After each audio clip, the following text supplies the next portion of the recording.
Welcome to Archangel Revelations and Prophecies 444. I am Gat, your host. The viewer on the left, that natal chart, requests this. Pretty much is going to be a compatibility natal charts analysis. Keep in mind, check out the channel because we got a lot of offers going on. Make sure you have the most recent services offered and price list.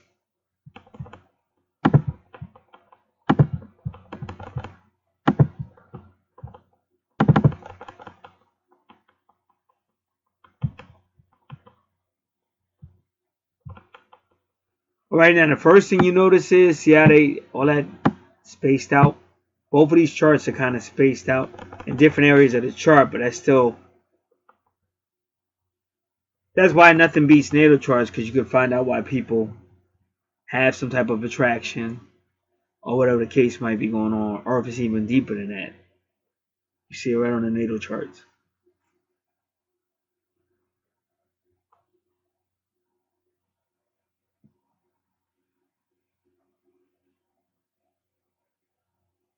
All right, so I'm just going to go around the charts first.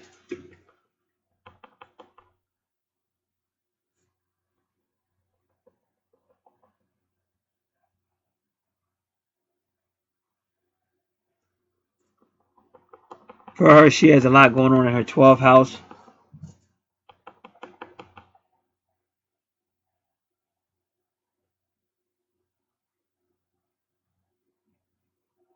That's for Sagittarius.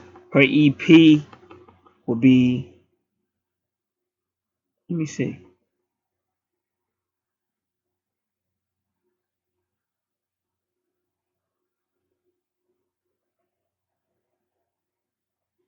I take that back. That is her first house. Where Sagittarius is, because her EP is 28 degrees. So her EP is in the first house with the AC.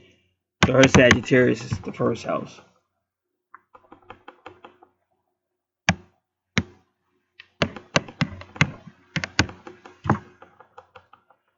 So her 12th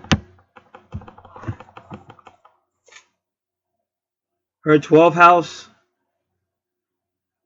is like her 8th house.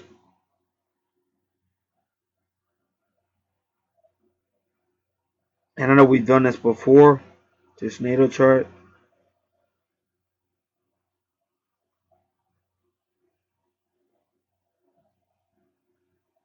And at the end of the day, that's going to be very emotional.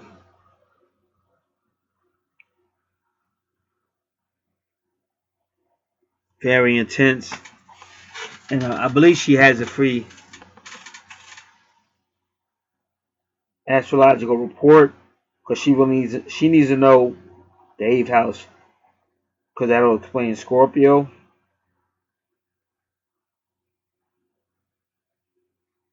and Pluto.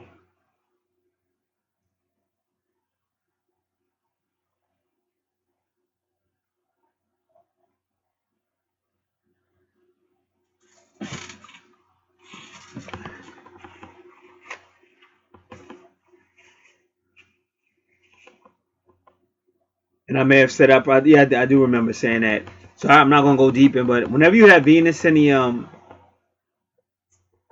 12th house, you got to be careful, because that's always implying secret love affairs, or somebody who fantasizes a lot about secret love affairs, or you may really be sincere, but the person may be lying to you. Like this, the 12th house is about Neptune, the deceiver, so it's about some type of deception, and then Neptune rules Pisces. Pisces rules the 12th house.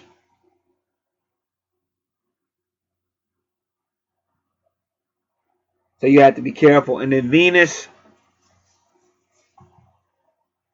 the 12th house is all about martyrdom, serving other people, martyrdom. So whenever you have any type of Venus or Pisces connection, that's people who, they're, like I said, unconditional love, or it's almost too much love. And it's that's the type of person that will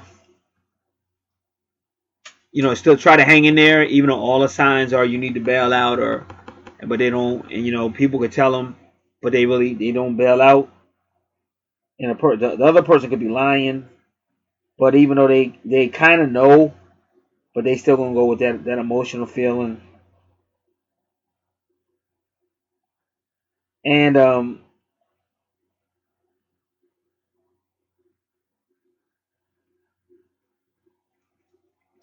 like I said, it's all watery because Scorpio is watery, Pisces is watery, so it's extremely watery.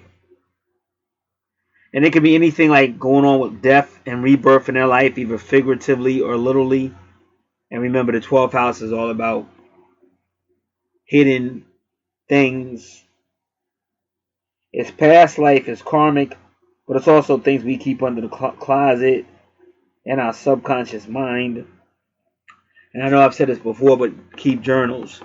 Keep journals for nighttime, even journal throughout the day, because a lot's going to come out. But again, with Pluto and Scorpio, it's going to be transformation, death and rebirth. And again, this could be buildings. Like the 12th house is a lot like the 8th house, but in an ideal world, the 12th house you would bring it out, whereas the 8th house you would, mysteries, secrets.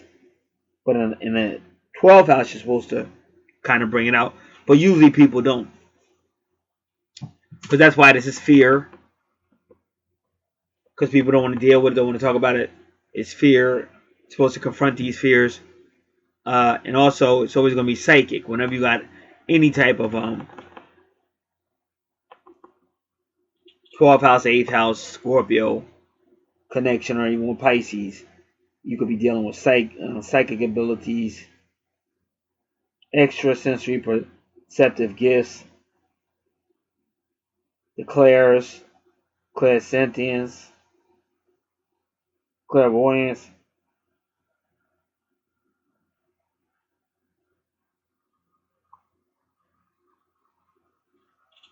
So like I said, it will be intense, and it could be great.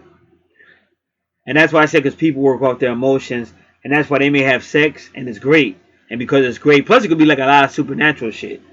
Like I always tell y'all, like that movie Fatal Attraction, them two was destined to meet. That was some soulmate shit. They was destined to meet, but it was gonna be like this. It's gonna be toxic. And that's why I be saying when somebody just be stalking you or something like that.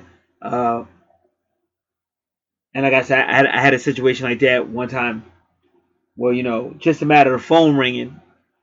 But I kind of wish for it, though, because I was bragging. This is when I was still running around. And I was bragging. I said, the only thing I haven't done is pull a telemarketer off the telephone. And I did it. And then, and that happened right after I said that. And, so, like I said, this is the world you live in. That's why the scriptures tell you watch what you say. Because they let you know, there are others listening. And they can bring it about. And even when people say when you think a certain way, you can think things into reality. So, and like I said, in that situation, a person was they were ready. They were ready to be around for a while and stuff like that. So this is what I'm talking about when you just meet somebody and they're already kind of planning like you're going to be in their mind. They think you're going to be there tomorrow or the next day and all that. And you just met this person, but it's already getting that. Like, to me, that's obsessive because you just met the person and then you just meet them and then it's like highly clingy or sexual or something, but already they're acting like this is supposed to be. And the same thing, premonitions, dreams. So there's all in the universe, and that diamond, that's asteroid Pallas, and that is a soulmate asteroid. Some people say that Pallas isn't a soulmate asteroid, but you can even see where it's at right now, right over there with Venus, 12th house. It definitely is a soulmate asteroid, and it can kind of deal with maturing. That's why it's at 29 degrees, and that's a critical degree. Because after that degree, after whatever happens goes down, that 29 degree will move you on to whatever your next step is. People say the next house. I'm not going to say the next house. I'll say the next step. But it's definitely going to be explosive. And 21 degrees is karmic. That's the world card. But the world card is all about karma and endings. Your 12th house is about endings. But again, in your 12th house is Pluto and Scorpio, which is about death and rebirth. And that could be people that break up and make up or whatever. They might be with somebody else. And like I said, this is the secret house. You're dealing with Venus and secrets and stuff like that. So it could be more than one lover. And this is also the house that is the so-called religious house. And that's why I said when you see this in the churches, that's what happens a lot of times, because you're dealing with stuff like this. So you're thinking you're doing okay or whatever, and then you find out somebody sleeping with the pastor's husband or something like that. It's this type of somebody sleeping with somebody that's already engaged or married to somebody else. But that's this type of stuff. That this environment is about secrets and secret loves and forbidden loves and all that. But that 29 degrees means it's going to blow up. So it definitely will blow up, forcing this person. Because really, Palace represents the more mature person in a relationship. Depending on where Palace is at. In this case, it's definitely a soulmate or relationship.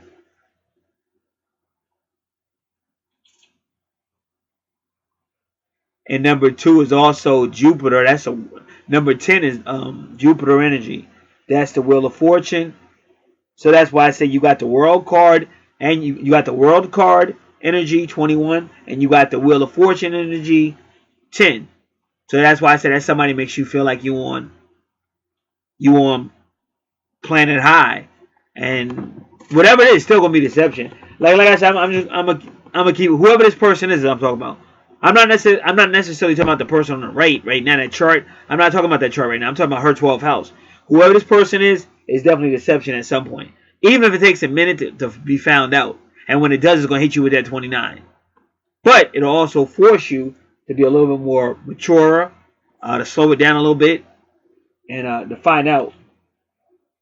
But it is gonna come in like everything's gonna be good. Like when I was dating this other female, almost everything we did, we was always getting lucky. Went to Atlantic City, got money. Like we was eating at a restaurant, they never brought a bill out. Like with her, it just kept happening, and that's what you kind of got going on in your 12th house. So it's gonna look really good. And most people, that's what I said, they go with that. They're not gonna go with no Bible scriptures. They're not gonna go with their conscience. They're not gonna go with somebody saying, "Girl, this ain't a good idea." They're not gonna go with none of that shit. This is going to overpower them, and they're going to go with that. But it is going to blow up at some point with the 29. And if you notice, which is strange, they really want you because they hit you with 32 and then another 32. And it's kind of funny because when I think like a 32, that's like a gun, I think. So that's the thing that kind of interests me.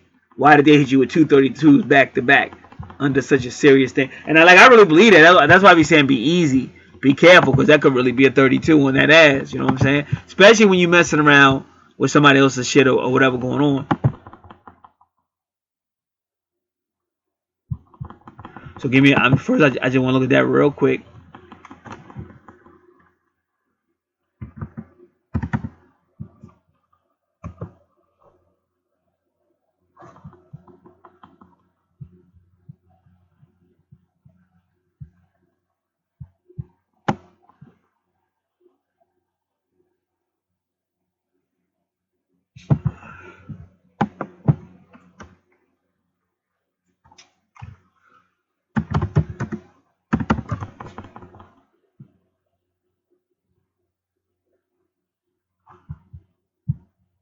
.32 pistol for sale.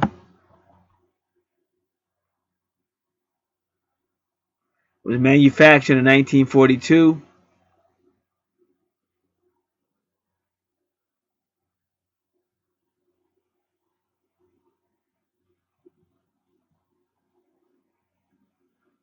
.32 revolver.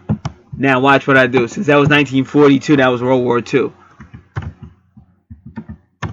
What general used a .32?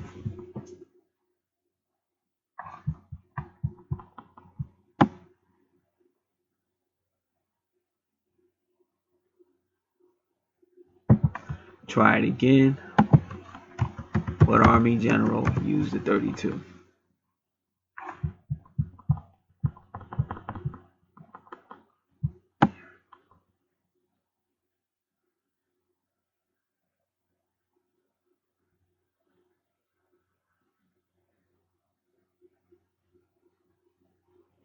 General Frank Mildred received the 32 caliber model 1903 in August 1960. So they said it was around 42, wasn't it? They had them back as early as 1903 or done. So whoever said it was 1942 is incorrect.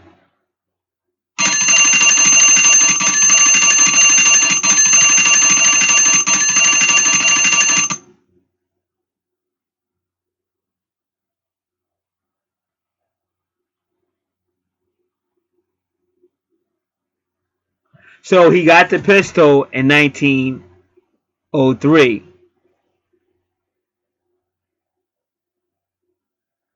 No, okay. It was model 9. Okay, not model 1903. So maybe it was made in 1902. I don't know. They said model 1903. I don't know. But he got this pistol in August 1960 from the Army. But the Army took it back to engrave it. And they represented it at a later date. So there go your 2s again. There go your 32s. That's that death and rebirth again. See, all right, I'll be trying to tell you this shit like it's real. It's like numerology and shit. So how did I know that? How would I know that a general would have that? How come he got it the 32 twice, just like on your chart? So you got to be easy. That's why I be trying to tell y'all. Y'all be thinking this shit funny, but I know a lot of people been put to death. I got a lot of relatives put to death. Like, your actions matter. You know what I'm saying? And that's why I be trying to tell. I'm a different dude because I've been here long enough to tell you some things that don't matter. And I'm not talking about the chart on the right. So don't think I said I didn't even look at the chart on the right yet. But who's ever in your 12th house, it definitely is got that. And that kind of death and rebirth is right there. And it kind of leads you to your first house. So that's my main thing I'm looking at now is the numerology of that number 32. And when you do numerology, you can't just go to angel numbers because angel numbers tend to always be positive. And you got to be real careful. And even if they're saying something that could kind of be not so positive, they still going to say it positive. So instead of just saying like you're going to get knocked down and it's going to take a minute to get back up, they'll say something like, oh, when you're getting back up, when you're recuperating from. So they're always going to make it positive, but it's not always positive.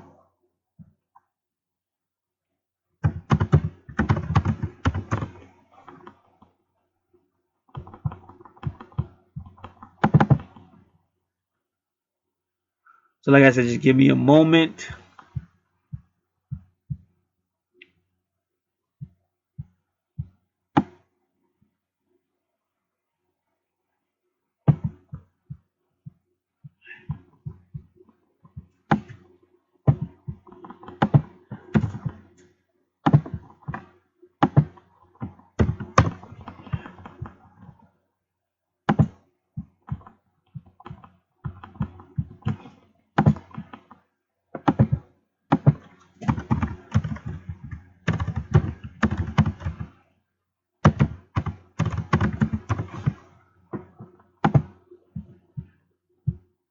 Now people have to understand because like I said, there's plenty of news stories about preachers that have been killed by somebody shooting them, coming up in there shooting them because the preacher was sleeping around with the man's wife or girlfriend or something.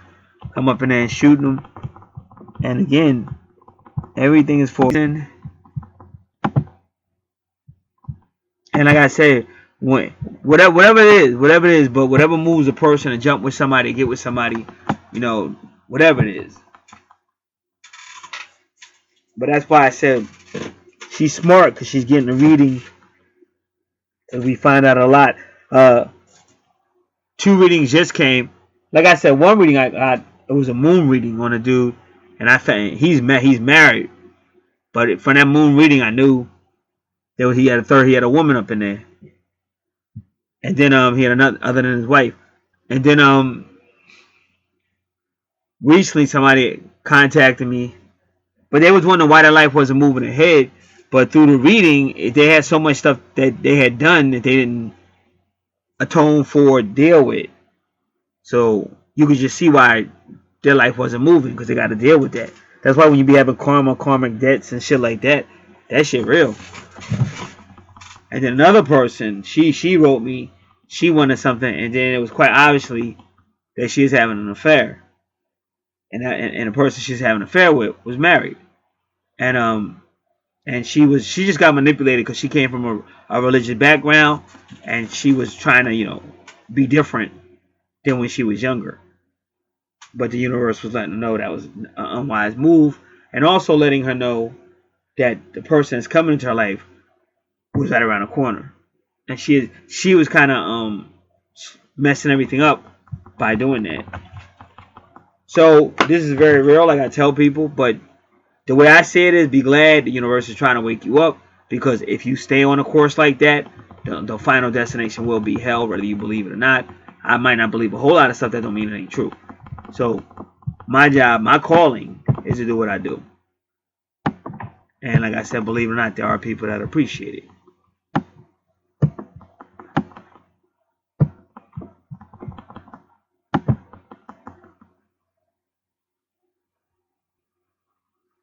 Alright, so like I said, you just got to give me a moment, because this is the browser's moving a little slow.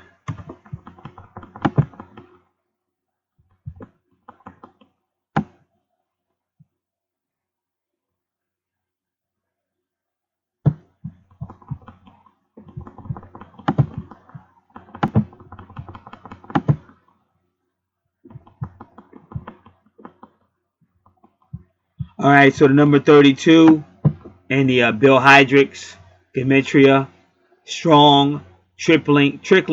So there go that word trickling, dripping, weeping, nothing, not, that, not, less, not yet. But all those words are denoting not real, not a thing. That's what nothing means. Not. Are you coming? I'm not coming. I thought you. I'm not coming. Lord Bell, Bellis, Bell, heart, purpose, resolve. Now on my other channel, I just did a video called Village, and that's what I'm trying to tell you about negative spirits on people and stuff like that. And that's what they were accusing Jesus of, because that's when they used the name Baal. He heals because of Beelzebub and all that. But people do have spirits on them and stuff like that. Heart, purpose, resolve. And again, when it says heart, that's that deception. Be clear, pure, faultless, no gains or win. To gain or win. I take that back. To gain or win. To cleanse, make pure. But that's what I told you. It's going to be a going down, a getting back up. Make pure. Lightning. Yah is God. Yah keeps. A chronicle to King Josiah. Yah assembles. See my point, but it's definitely talking about God, because we're still dealing with your 12th house. So like I said, it's almost like you take a beat down. But I already said that. That's why, how can I not say what's really real? I can't come out here talking stupid stuff that you see out here on this channel, not on this channel, but out here on YouTube or any other platform. Bubblegum astrology. Don't talk about nothing other than make somebody feel a certain way. It's like a drug dealer. Make you feel a certain way and then take your money. But you're not dealing with real shit, and a lot of stuff you're being told, it don't come true anyway, or it don't come true the way you thought it was gonna come true, because it's just a joke. And that's why one of them words, if I'm not mistaken, was the word trickling. See, that's the trickster. That's a bunch of tricks. So one alone, an only one, an only son, only daughter, lonely, desolate, forlorn, wretch. But why is that being coming out with the number 32? Because like I said, when you feel a certain way, that's how it go down. That's just how because your heart take over. And that's just how, like I said, you have to learn how this planet really works. Like I said, I always try to tell you, Fatal Attraction was a perfect example of how this planet works. It starts off with the movie. I'm talking about the movie Fatal Attraction. It started off with a man and his wife playing another man and his wife in a game. But they're cracking jokes about wife swapping. So it was already it. That's what I mean about that spirit, that energy. They were already cracking jokes about wife swapping and immorality. Because to me, that's not nothing to joke about. Where I come from, that's not funny. But as so the atmosphere was already out there. Oh, it could be fun. It could be exciting. So now she and his wife is right with it. So you don't understand how the universe works. You say it, didn't I just say it? You say it and it becomes a reality. Word is bond, I did that. Said, man, I did everything. I slept with everything. This is when I was doing all this. I don't have that lifestyle anymore. But I said, man, I did it all. I slept with everybody. Only thing I never did was pull off a telemark off the telephone. Because I was a telemarker myself back then. And then sure enough, that phone rang and one thing led to another. Next thing I know, I'm on my way to Cherry Hill, New Jersey to bust some cherry. So that's the universe. So they already spoke that in. The universe came to them and put that thought out there. Wouldn't adultery be cool? Wouldn't it be fun? And they're all laughing, so they're all consenting to it. So the wife who got cheated on, she didn't realize that she just universally consented to being cheated on. Because she should have stepped in right quick and shut that down quick. But she didn't. So now he works in this big old building in the city. And they just happen to end up in the same elevator. And that's how it works. I've seen this many, many times in life.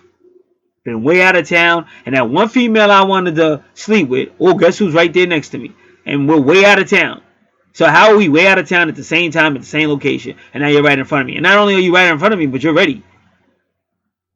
Now we're from the same area. Same area. See you all the time. You was never ready then. So why are you ready now? Because that's called setup. Universal setup. Ain't no coincidence. Ain't nothing coincidental or accidental.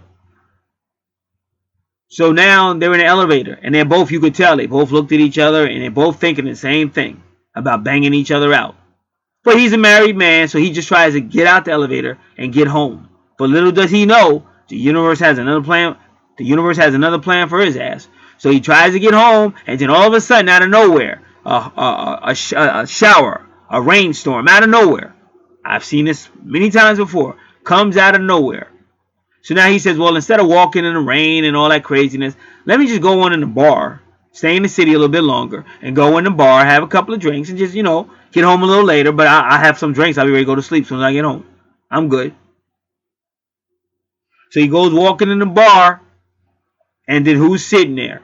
At the bar. Same bar he was going to. Same up at the bar. Same female he's in seen elevator. Now, he could have said, you know what? I'm not taking no chances. I'm going to go drink over here.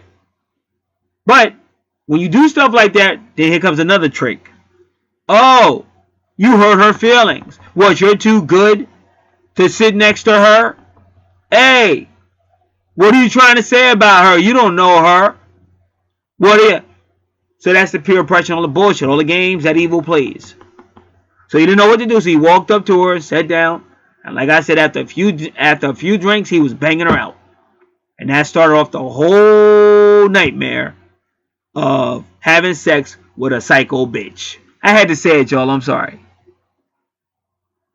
And then not only is she crazy, she is trying to take over his kid, lying to his wife, trying to kill him, cook the rabbit in the pot. And I've seen a lot of psycho people. So I know. Like I said, and what y'all don't understand is this energy I'm talking about. That's why I call it village. And I talk about that energy. It's even in men. I've had men come my way. Now, I'm not even talking about gay stuff. But it's still feminine. It's still like trying to start trouble and all that. I don't know these dudes. Going through some stuff right now. Same thing. This one guy is going out of his way to try to overturn something that's already been won. He's still going out of his way. On some stupid. I don't even know this dude. Just stupid stuff. Got another crazy wannabe thug. He's always got to come all the way up the street and stand right across from my window and then turn his face to the window as if he's looking for me. So that shit sound gay to me, to be quite frank. And like, y'all gotta understand, I don't play games. He would have been dealt with. But I can't mess around because I got an old mother to take care of. Because I would have been and took that dude out. Easy. So you get this all the time. And the reason why I'm telling you that, because it's real. Because when you get caught up with your feelings, that's all you're going to think. And your heart going to take on be lying to you. Because that's the house of deception, the 12th house. Now 32 is weight, abundant, riches, glory. Because I already told you, you saw it. You saw the 10, you saw the 21. You saw the world card. You saw the justice card. So this is all, but that's why people become tempted. Because it just seems so good. Weight, abundance, riches. And that's why I be trying to tell y'all. Because people be going to these churches, and then you be thinking you giving your money to the Lord or whatever. This man is building up his estate, and the more he builds himself up, the more women gonna want him, or who's ever building it up. That's why I said that one bishop, he's molesting little boys, but he got so much money from that church that he got jets. He's riding around on the same type of jets as some of these other televangelists, the same type of jet that the president would fly around in, and he's taking young boys up there and having sex with them up in the air. Pervert stuff. But that's what's on the chart if you don't control it. So it says weight, abundance, and it keeps saying Baal because I just told you evil spirits. Like anybody that's hanging around your crib, anybody that's trying to lie on you, you minding your own business. Like I keep trying to tell you, that's why I did a video called V-Lich on my other channel. That's these spirits. Weight, abundance, riches, glories, honor, majesty, or glory. This is the divine glory used in traditional Hebrew night prayer, which formed the basis for a middle part of the lesser pentagram, ritual of the order of the golden dawn. To hollow out, to peace, to conceal. See the 12th house, to hide. See my point? Conceal, hide. Secret love. Didn't Atlantic Star make a song called like let's go back. Darn sure I will play some of it if I wouldn't get struck down for copyright infringement.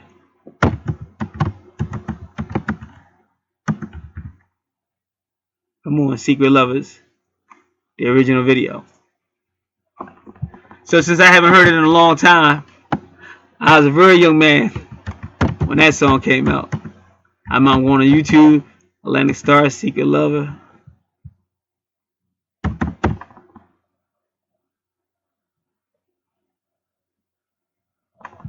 Alright, so I'm going to put this on pause. You'll listen to it real quick so I can remember what it sounds like.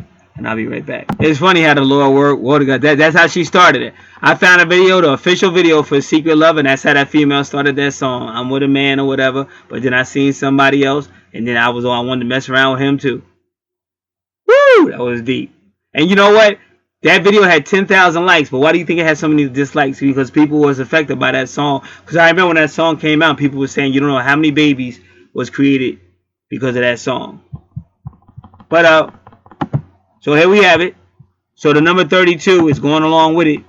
Because like I will tell you, it will be a price to pay if you make that mistake. It says the kid to conceal, hide the heart, the life, soul, feelings. Because like I said, it's probably a soulmate, but it could be a twin soul, twin flame. Affections, emotions, thinking, moral sentiments, see morality, volition, determination, knowledge, understanding, middle or midst. And sometimes when they call you like the middle under this circumstance, it's because you're in the way of two other people. You're in the middle of it. Alright. Now we're going to look at this word. They said, come on, bro. That's not the word I want.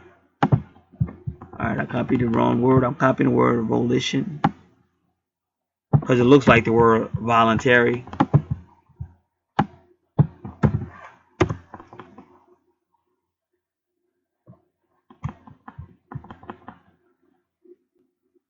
To will or to wish. Like they right. They said it voluntary, just like I said.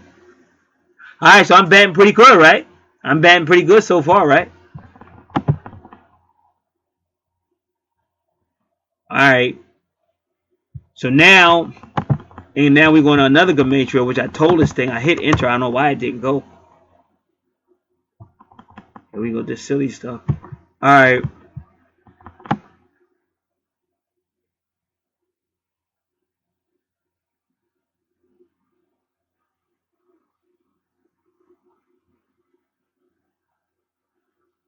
And they keep saying Bill, which is like Baal again. Bad L.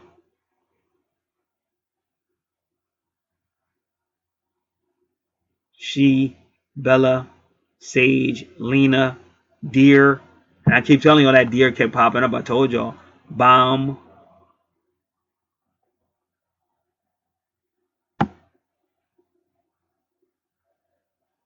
Damn.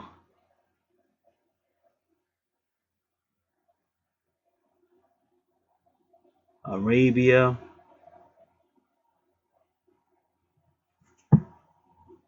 Kiki.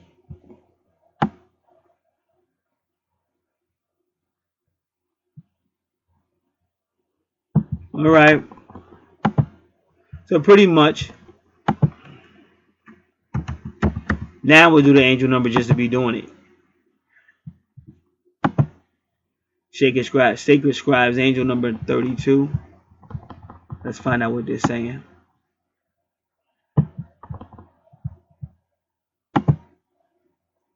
And that song, it was copyrighted 1985.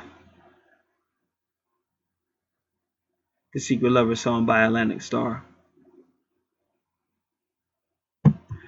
So angel number 32 means that the angels and the higher masters are assisting you in your life and are prompting faith, love, and trust within yourself and in your relationship with others. Keep your faith and connection with your angels and make it strong and clear as you progress along your current path. Say, but why did they say? Remember I told you that they'll say something that's not so nice, but they'll say it's really nice. In other words, there's a reason why this path you're on, you better really keep in touch with your angels, just like you're doing, and however else you do it. They're telling you to stay positive, attitude, optimism, and have faith. In other words, like I said, faith. It's just a test. Because people just think it ain't somebody for them. And I don't know why it is with me, but I don't worry about stuff like that. It's 8 million people on the planet, but your heart is treacherous and people don't want to wait. That's why I try to teach y'all. Bubblegum astrology is going to get you in trouble because the evil is going to give you something that you're looking for. It's either going to give you what you think you want or whatever, or it's going to give you something. That's bubblegum astrology. It's like a drug addict. Because all it's going to do is try to get you hooked one way or another. When you learn to walk the correct way, the spirit, the faith, then that's how things go. But when it comes, you're in a better position. But it's always going to be challenges. That's why I don't lie to people. It's nothing's ever going to be like you're going to meet somebody, you're going to be floating in clouds, and that's all it ever is. And even if it was a case like that, you're ducking challenges. Like, say you do meet somebody and it's just great. And y'all just be together all the time and whatever y'all do, whatever. And it's just great. But you're ducking because you're here for a reason. And life is not supposed to be. I heard RFG Chosen one say that too. It can't be love all the time. It's got to be obstacles. It can't be hate all the time. It's got to be obstacles. So they're telling you that if you keep a positive attitude, optimism, and faith, you will attract positive circumstances and energies into your life that will manifest opportunities for you. And these opportunities will help you fulfill your divine life purpose and soul mission. But you have to trust and believe that you are being supported by your angels and the realm of spirit and the universe.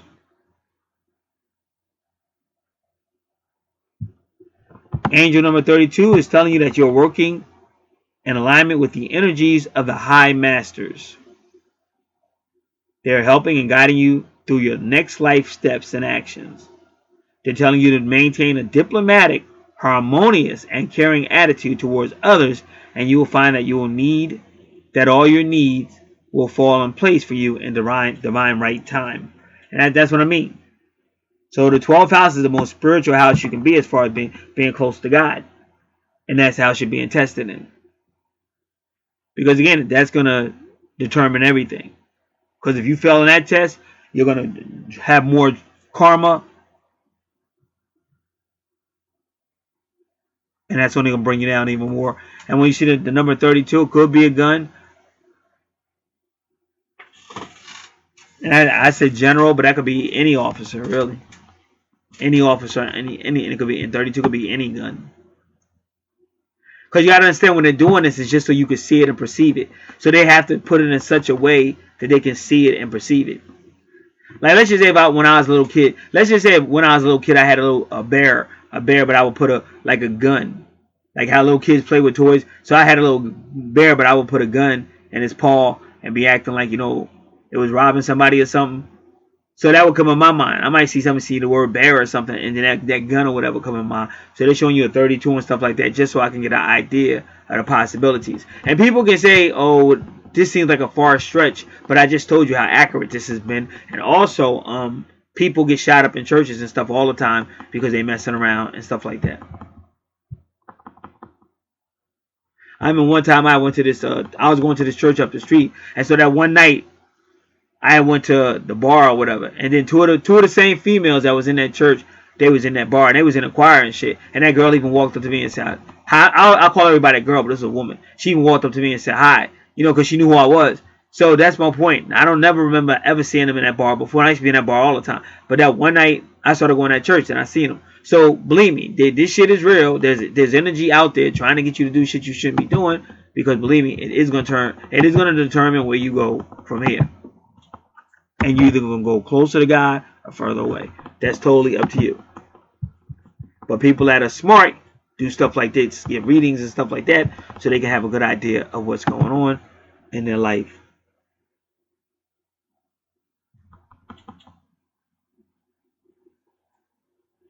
And the number 33 is also a Freemasonry number that's in your 12th house. And remember, Freemasonry is about a lot of secrets and stuff like that as well.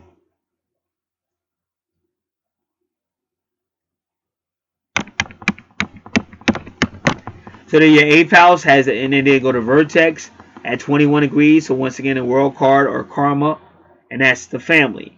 So that's why you can tell you're very psychic. In your 1st house, you got Pisces. 12th house, you got Neptune ruled by Pisces, because Neptune rules the 12th house. And then in your 8th house, you got Cancer, who rules the 4th house. So like I said, these are soul connections, soul families, and it's highly emotional, highly toxic, and toxic can be any form of intensity. Now remember, anything with Cancer and Scorpio, any 8th house, Pluto, anything with that could be anything that's gotta watch out for spirits. Because that's what I'll be telling you. A lot of stuff is just spirits, and you have to be careful. Because like I said, the Bible says, "Whoever you obey, that's who you master it." So a lot of people, you see it. You see it now. Everybody talking about Jesus, Jesus, Jesus. Especially now. Now you got Sunday service with Kanye. You got it all going on. So you got all these people talking about Jesus, Jesus, Jesus. But the bottom line is, do you really obey Jesus? Do you really obey the God of the Bible? Because the Bible says, "Whoever you obey, that's who your God is." So you can't just go Jesus, Jesus, Jesus, and it's supposed to be okay. You got to really be obeying. You got to be committed to that. So once again, now that we get to your sun sign in Sagittarius, and that is that's the 1st house. So again, Mars, the 8th is just going to take. At the end of the day, your 8 degrees, both of those 8 degrees, and your 1st house, that's either going to take you to your 8th house, or it's going to take you to either Justice, Libra energy, or the Strength card, or Leo energy. So it's either Justice, Libra energy, or Strength card, Leo.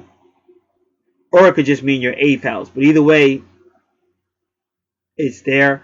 And you could just see it. You can see how your chart is, because when you go to your 9th house, Leo is there. So you got a lot of fiery energy, because Mars rules Aries, but Aries is fiery energy as well. Again, Mercury retrograde pretty much means there might be some type of misunderstanding going on in your life, or some type of you talk but people don't understand what you're saying. And it says communications, because you got Mercury there too. So Sagittarius is foreign. Could be foreign speaking people. You might be foreign speaking, I don't know. It could be somebody who can speak more than one language or whatever. Kind of understand some of one, whatever it might be. But that is like some type of foreign language, but it's still going back to your 9th house, because Sagittarius rules your 9th house. And you got Leo there.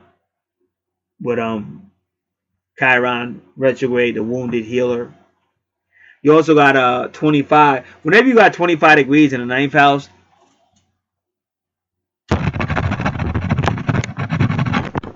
and if you notice, you got you got to turn on, turn off. You got like a 25-52.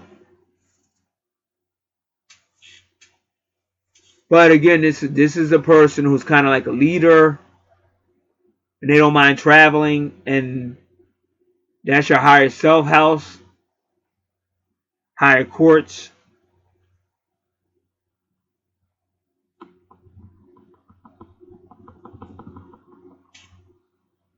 Universal law,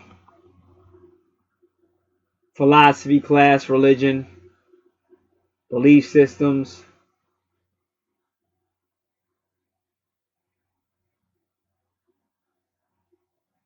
But there you're a leader, but you still see that somehow you got wounded there, wounded healer. And see, that's how you know. See, your 8 degrees is Leo energy. That's the strength card. And that's why it's 2 of them. They represent you and whoever this person is. It could be the Leo, Sagittarius, or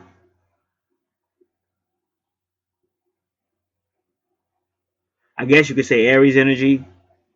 It's very fiery, but y'all have a communication problem.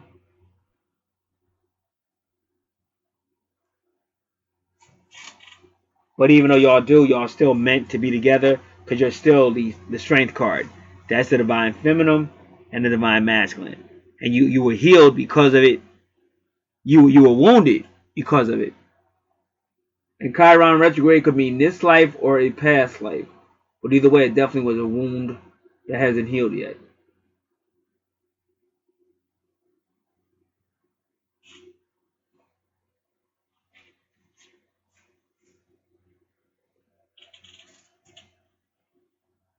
And like I said, now you're 11. See, now you got law, because 11 would be the justice card, or Libra. So the 25 could be law, and this is law, but it's still karmic. So you got universal law, but with this person, you may even have some type of legal situation, whatever it might be. And believe me, wherever it is, it's gonna be some type of well, you got to go to some type of authority. Like at my job, it was a job. It was me and my twin, and having to go to the whoever, the boss or the man or the HR or some stuff like that. So it's still some form of law, however you look at it. And even I had to go to the state of New Jersey because when she lied, she got me fired. So I had to appeal that shit, and I won it because even they knew she was lying. So this is what you're seeing, stuff like that. And then you got Kyrus, which is the judgment card, which again is Pluto again, Pluto energy. So it's looking like with this person who's either this Leo energy or this Aries energy or this Sagittarius energy, all fire sign energy, you got some type of karmic and stuff like that. And you also, in this life, they kind of want you to come to some type of ending with this person or some type of dealing with the situation.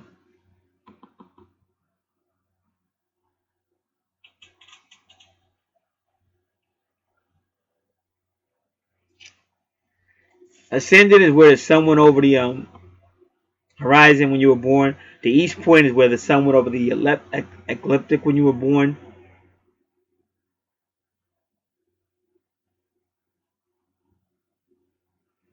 And the ascendant is your rising sign. So your sun sign and rising sign are the same. Sagittarius. And again, Sagittarius is kind of like the good friend, the healer, and it can deal with belief systems too. And Sagittarius is kind of like a master teacher, and even at number 11 is like a master teacher. So you definitely have the gift to teach. But again, with that Mercury retrograde, you may have a situation where people are not always understanding you.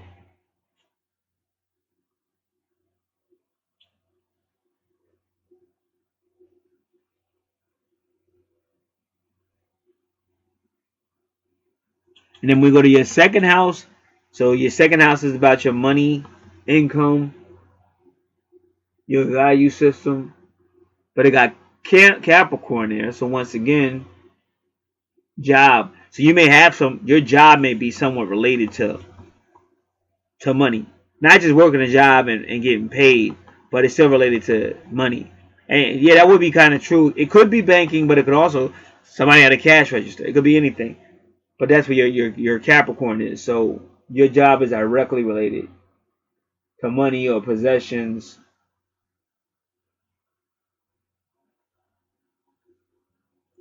And if you haven't had it yet, you will, because it's still on your chart.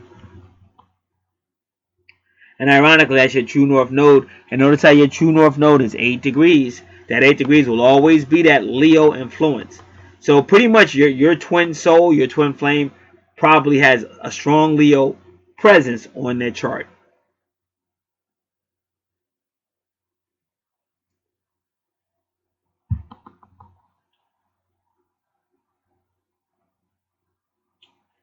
Now again, when you have see again, you have Mars, you have Uranus and Neptune in your second house. So again, Neptune brings the fantasy world, because what happens is Neptune in Capricorn is going to try to set up a Saturnian structure, because Saturn rules Cancer. But this is still all about karma, and that's why your Neptune is 15 degrees, all about karma. Definitely karmic. But what happens out of nowhere, Uranus will change that. So that's why I've tried to tell you, you've seen people like that before. You might see a person who seems so up and down, and then all of a sudden they just turn into like a freak or something. Like they turn totally opposite of what you thought. Like I said, I know a female like that. Like I said, those was in my days of trying to be a player or whatever. And I remember talking to her on the phone and trying to say stuff to her, and she like, yo, she set me straight. She said, I'm gonna get to work. She said, when I get to work, I'll call you. So I figured that was gonna be one of the most boring conversations I ever had, because I'm at the point where I don't want to just be on the phone talking stupid. I want to be saying something. So she was a security guard, and she would be in that building by herself. So she called me on the phone, and I was just expecting it to be boring as I don't know what. And that freak came out of that female. I was like, man, she's in a building now. And like, in buildings and stuff, it could be cameras and all kind of stuff. But that chick did not care. So that's what you're seeing. You're seeing Neptune and Capricorn, which is kind of cold, kind of rigid, go play by the rules. But then you got Uranus that comes out of nowhere that is gonna overturn that. And I always say it. Neptune and Capricorn is like the wall. The 1980s, the wall that was separate. I think it was separating Russia or Berlin or something. But then that wall got taken out or whatever. And then all of a sudden, whatever happened, America was all in the Soviet Union and all that. And all of a sudden now they building McDonald's. So that would be bringing the wall down, hitting it with Uranus energy or whatever. And again, this is your true north node, so this is your life purpose. Why you're here, and when you go right across, that's your north node. Now your south node got Cancer, because this is the family you with now. Probably a lot of those people you had connections with in the previous life. And sometimes we ask ourselves, are these the same people? And I don't know, because like I said, I know that's just weird shit. Because the more I study this stuff, the more I see stuff and understand stuff and see stuff. But I couldn't say, oh yeah, your mother in a past life is your mother. I can't say that, but I can tell you this. Usually, a lot of your family are people you've been in a past life with and stuff like that. However that went down. Sometimes I wish we could remember, but I think if we could remember, I think we'd probably go crazy. I think it would be too much. But if you've ever seen like two people that just didn't get along, like two brothers and sisters, they was always fighting, and father get along with one daughter, but he can't get along with the other one, all kind of crazy stuff. That's all past life stuff.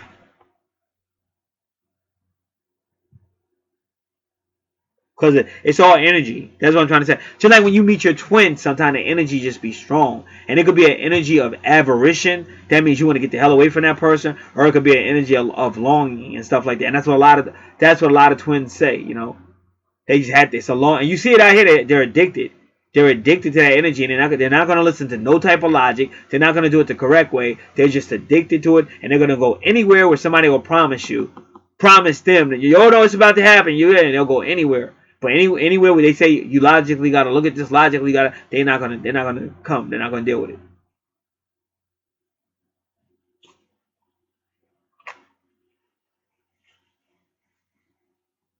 So your Uranus number 12 is still 12 degrees, which is the Hangman card, which is some type of suspension.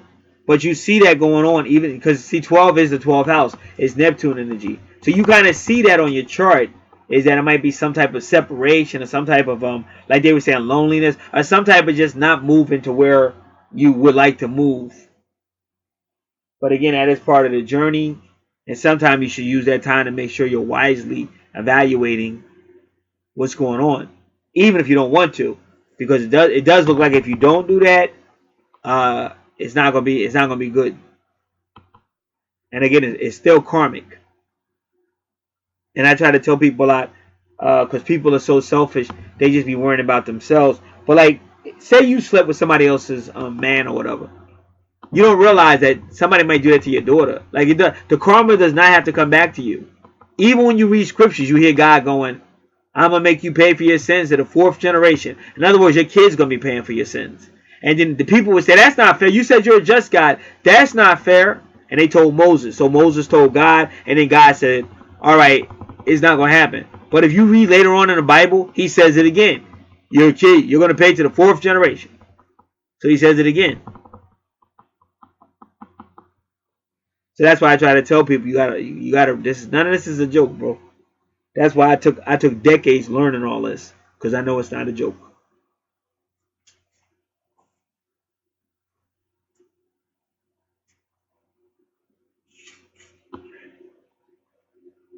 So now your 3rd house is all about the community, the people, friends, association, groups, technology. So that's what I'm saying. And your 3rd house is about publishing, and it could be about technology, because Gemini, I know Aquarius can be about technology, so can Gemini. But this person, Gemini, rules the 3rd house, and Aquarius is there, so this person is going to want their freedom, and they're not going to want to be involved with long anything that seems to hang on to them or cause them to be devoted. They're not going to want to do that in the 3rd house. This is all about short things, short distance travel. It's very creative though, because I can tell you're a very creative person, but that goes right in with the psychic stuff that we saw, that we already talked about. Very creative.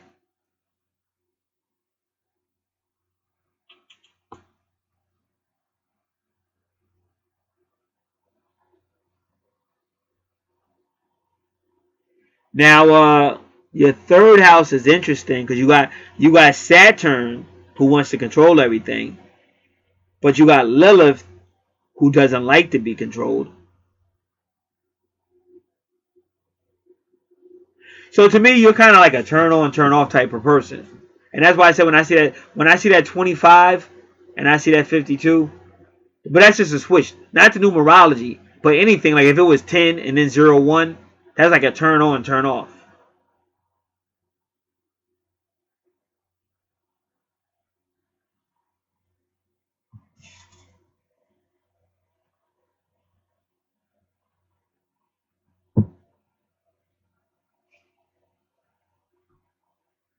So we're going to just take a look at your and I think your Juno is there too, is it?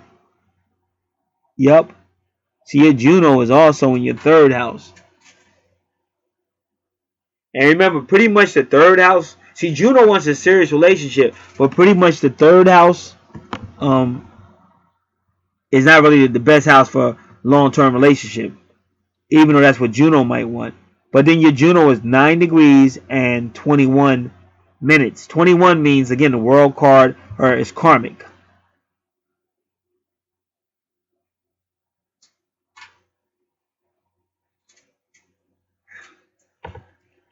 So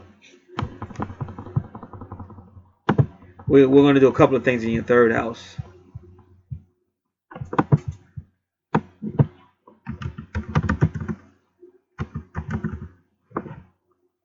Because remember, Saturn does not get along with Aquarius. Well, Saturn does not get along with Uranus. And Uranus rules Aquarius. Because Uranus wants his freedom and wants to go. But Saturn wants to control everything and regulate everything. So let's look at Saturn in Aquarius.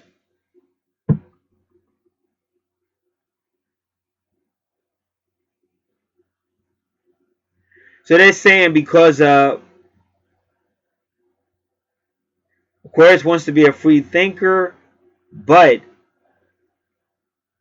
Uranus, Saturn brings a kind of seriousness that can lead to a hard, heavy attitude. But you're a brainy, outside of the box problem solver. Brilliant, genius with your ideas. And it's not just your ideas in the mind and things like that. It could be publishing and things like that as well. But you're still going to have a trouble with people understanding you. Because Mercury retrograde rules Gemini, which rules the third house.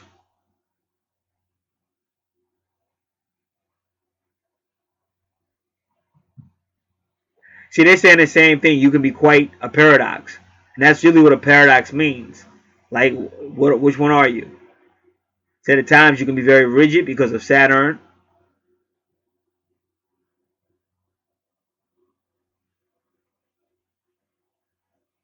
And remember, whenever Lilith retrograde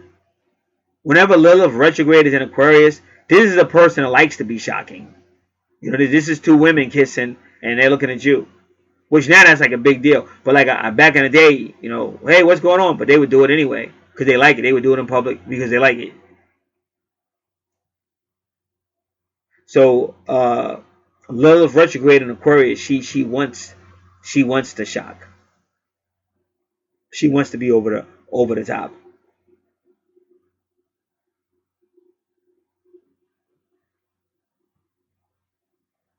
So this person, Saturn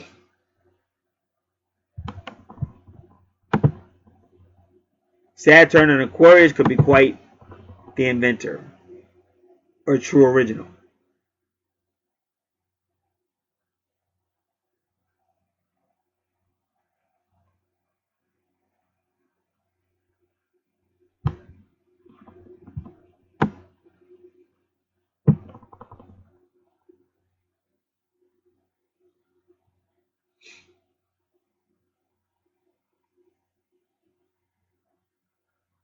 And they say this person is very ahead of the time, a genius.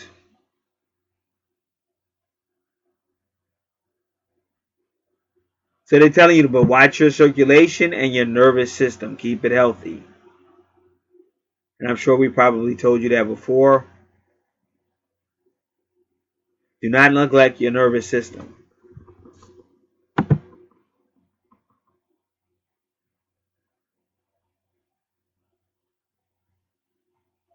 So again, your Juno is 9 degrees. Remember, 9 degrees is Virgo energy. And again, that is the Hermit card. That's a person that goes by their own experience, their own enlightenment. They don't really, they go out in public with people, but they come to their own conclusions by their own experience.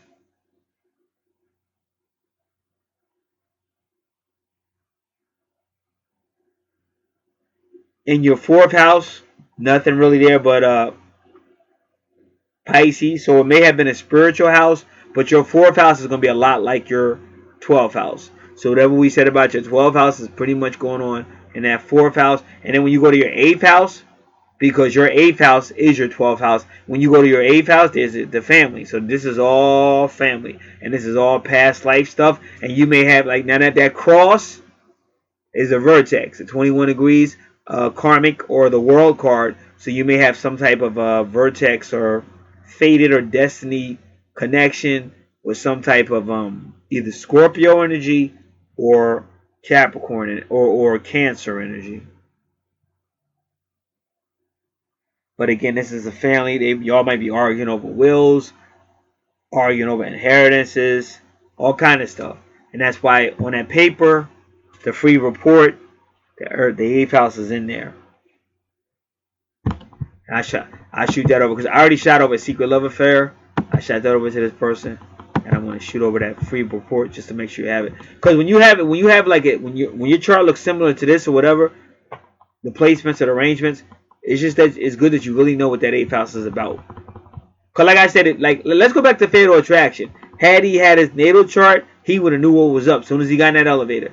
And what he would have did, he would have took his ass on home. Like, I see this shit all the time. That's why I don't be making stuff up. If y'all knew how many times I just went walking out my door and it's just a female out there standing for no known reason. You understand you're standing. Like, these people are sent. It's not no damn coincidence. I see this shit all the time. Anytime I show up anywhere, the moment I show up, somebody else show up. I was just talking about that in the Village video. I had some raking and stuff to do when I got home from work. And keep in mind, I worked all day. I'm tired. I don't want to be out there raking. This is a big old thing going on with the neighbors. It doesn't stop. It's always some BS. Now, I've been going all day. So that means this person had all day to pull up in that spot. No, nothing. Moment I pull up, this person pull up. So I already know it's going to be a problem. I've seen this my whole life. Now, I go in the house when I come because I didn't know who the guy was pulling up. So then he was some guy that just pulled up, but he pulled up the same time I do. And then he throws all this liquid or whatever, but he's throwing it right when I'm getting ready to rake. Now that spot been dead. He could have parked there anytime throughout the day, but right when I pull up. So the universe is always trying to keep something going on, trying to keep whatever. Who's ever doing it? Some people say light, some people say darkness, good energy, evil, whatever you want to say. But either way, it's a reality. And like I said, when people realize that, if he knew what I knew, he would took his ass on home. At least that night, he wouldn't have been sleeping with that woman. But you got to really believe it, and most people don't believe it, and most people think they so grown, and so until they start making big ass mistakes, because that's overconfidence. You don't have to be grown or ungrown to get yourself in a situation that when you look back, you know you effed up. Because let's just say you do it. You sleep with some woman, now she burning rabbits in your pot. She's trying to kill your wife. She's trying to take your kid from you, thinking that she's going to kill your wife and raise your kid and be with you and all kind of crazy shit to go on in people's heads and emotions. And then suppose your wife don't forgive you. Then she divorce your ass. Now you paying her 50 or more %. And you already know how to, like, I can tell you how the courts do, because I see how they do all my friends. I can tell you how they do. So especially if you cheat on her, that they already gonna do you dirty. The moment you walk up in that courtroom, you might as well just start handing over all your cash and everything. And especially if you did her dirty, you could forget it. I remember one time I was watching TMZ, and this woman's husband had cheated on her, and everybody knew it. And she happened to be walking somewhere, and so they said there goes so and so, and her husband, they was like her husband cheated on her, and so they put the camera on her, but she wasn't even you know how some people feel like, why are you doing this? You know I'm going through. Why are you doing it? And they be all upset and shit. She was ready for them. As soon as they put that camera on her, she was ready. Like she wasn't gonna let them see her sad. So they said something to her, and she said back, she said, yeah, he did that. And she said for the rest of his life, I'm taking him for everything he got. And everybody's like, oh shoot. So that's my point. When you're doing astrology and doing the right thing, you know to get the heck on up out of there. See, without astrology, you don't know, and then you're dealing with your heart. You're dealing with your heart, and your heart gonna lie to you. Oh, it's gonna be okay, or nobody will find out, or I'm gonna go ahead and do this, but then I'll repent, and then I'll skip town on Judgment Day, and all kind of shit, because your heart gonna lie to you. But when you got astrology, you know, listen, somebody like me in your ear and shit make you think twice. And believe me, I save a lot of people from a lot of bad situations and bad mistakes. And some of them, they may still get involved with it, but they're quicker to tap out. Once they see that thing going dark or whatever, undesirable, they tap out a lot faster because they still hear my voice. I hear people tell me that all the time. I hear your voice inside my head. Like I be getting ready to do something, and I hear your voice and shit. Yep, because I know what this is really about.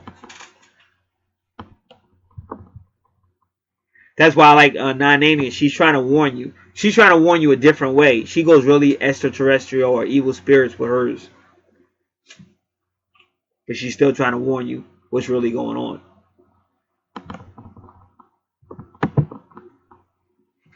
Because sometimes just ask yourself, why does it got to be a secret love affair? Why does a person got to be married? Why does it always got to be like effed up? Why can't you just be Mr. and Mrs. Right and get it together and live happily ever after? You seldom see that. It's always got to be some fucking bull BS. That's why I did that Village video on my other channel. All right.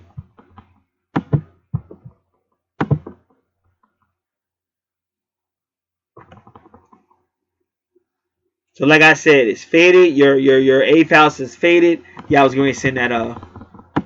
Let me do that before I forget.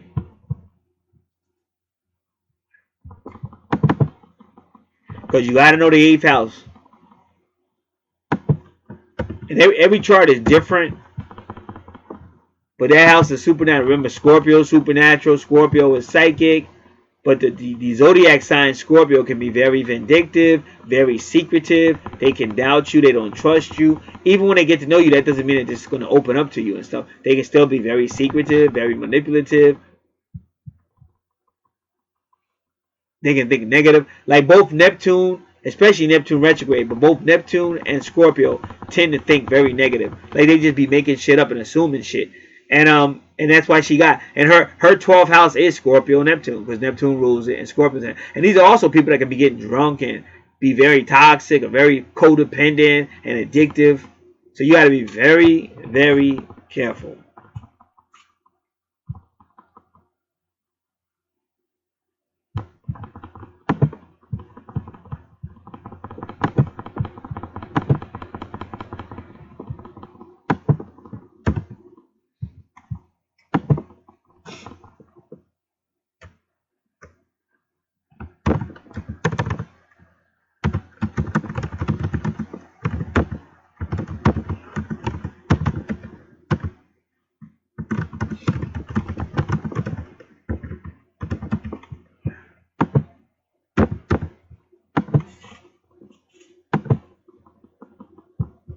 And again, just so people know, because people might say, well, damn, how come every time I got to be fucked up? Every time I get a reading or whatever, it's always something that. But you can still choose. Like, stop letting the universe just send people to you. You could choose. You could slow shit down. You could choose shit. I mean, if you really want it, you can find ways. That's why I try to tell her, like, this is guidance. The reason why I say get it, so you can have a good idea and get guidance. But then you still just gotta learn how to make up your own decisions and shit. That's why the more mature people out here to do this, they'll say guidance. They don't say, oh, this is the way it is. This is it. They don't say, they say guidance. Because you really have to choose if you want that, if you want to take that risk, and all that other stuff. So it's guidance. All right. So once again, a fire sign. But see there, you see it again. You see sun and moon. Because Leo rules the fifth house, and the sun rules Leo. And in your fifth house, you got the moon. And the fifth house is all about fun, standing up for yourself, fighting authority. It's all about children. And so you got the moon there. And it looks like your moon sign is 5 degrees.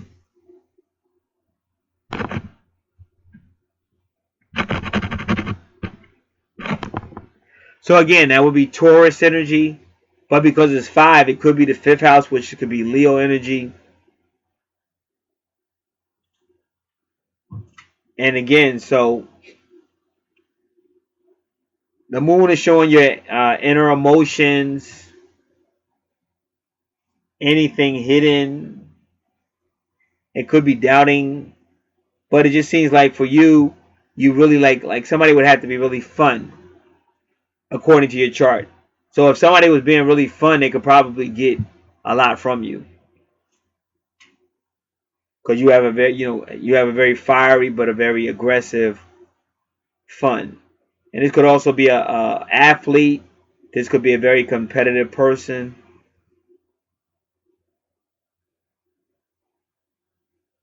So you have a deep emotional need for fun.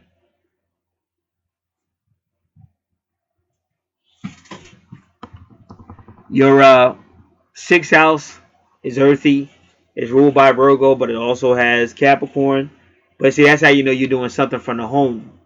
Because if you look at your second house, Capricorn is there, and Taurus rules your second house. Now you got Taurus in the sixth house. So this is definitely somebody whose job or their money, how they make some money, is connected to the home, however you do it. And then you see Virgo, who rules your sixth house and your 10th house. So as long as you're doing that, you're going to be making money. And now Vesta's there. So even with this is kind of like a spiritual side. In some ways, this could be a person that actually works for some type of spiritual situation or whatever.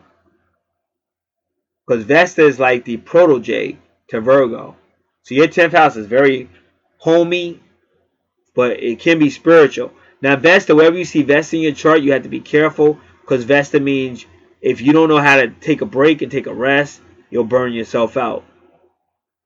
Vesta can also mean isolation, and Vesta can also be spiritual, and believe it or not, it can also be sexual.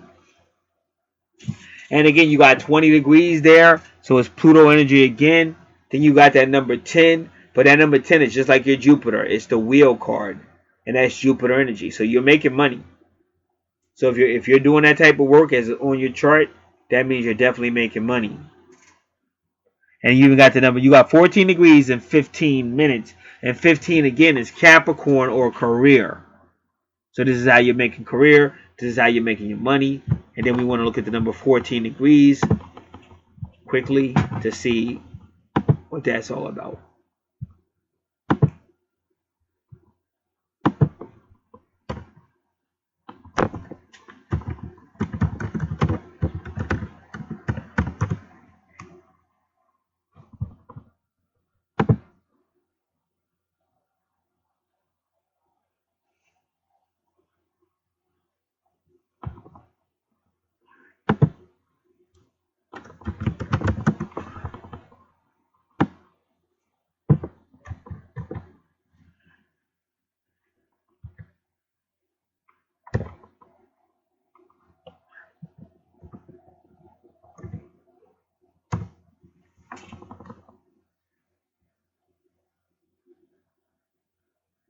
And it's the Temperance card, Sagittarius energy.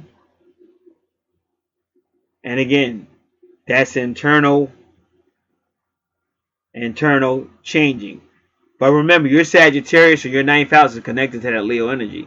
So like I said, your twin will change you one way or another. And people don't understand how twin flames really work.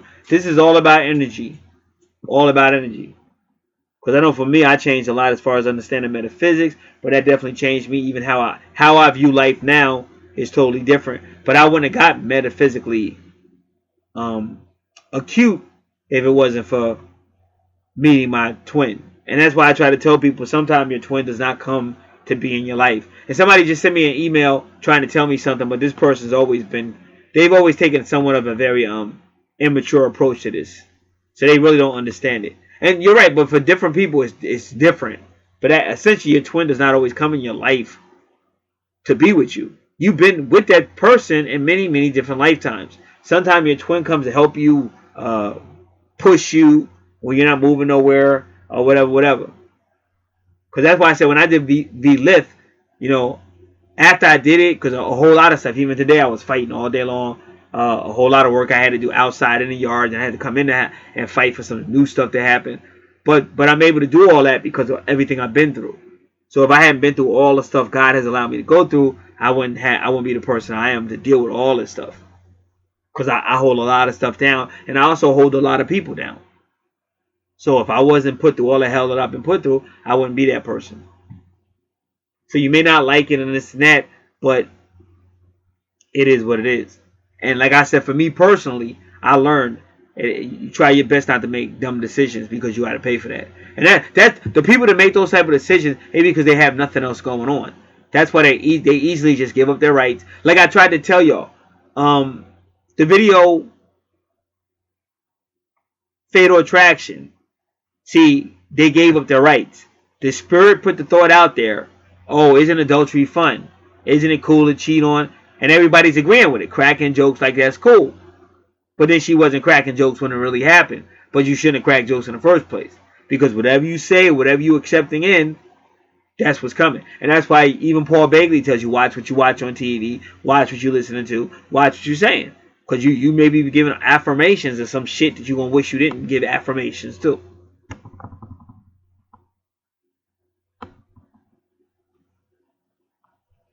Alright, so that's your 10th house.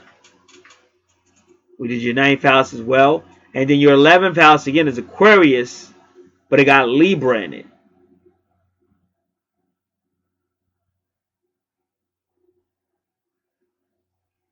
And again, this could be some type of so that's a social person.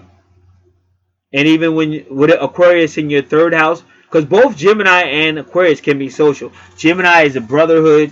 Aquarius is the community, friends, association group. So you see that as well, and that can even have a legal say, because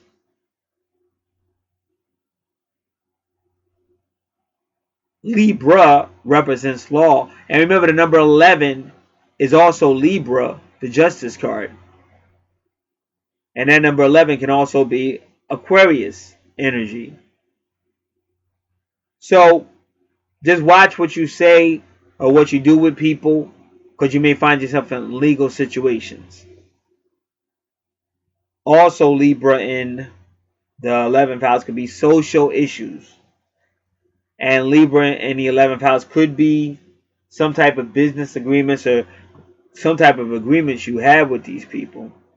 And Libra in the 11th house could also be somebody you meet through friends, association, and groups, or some type of social activism you're doing, and you meet this person.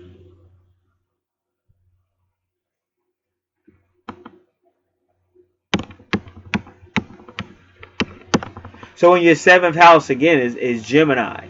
So your 7th house, your 11th house, and your 3rd house are all talking about this person who you may find yourself in some type of relationship with. And because Juno's in your 3rd house, it might be a serious relationship. This is going to be Gemini, Libra, or Aquarius energy.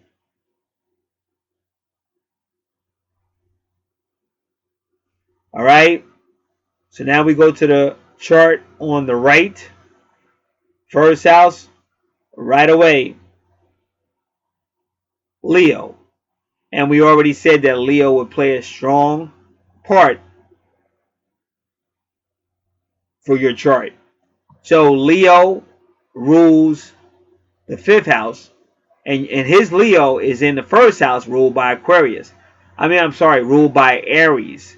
So when we go to your 5th house, look what we see. Aries, and then you see the moon. Now remember, the moon is all about romance, but the moon is also about past lives. Because when a person dies, the moon, their soul is sucked up to the moon, and it's sent back down after its memory has been swiped.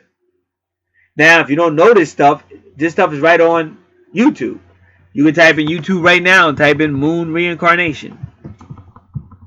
And I try to tell people over and over again, this is the stuff you should be learning. There's nothing accidental or coincidental. And the more you realize that, you'll have a better grip on the life that you're in.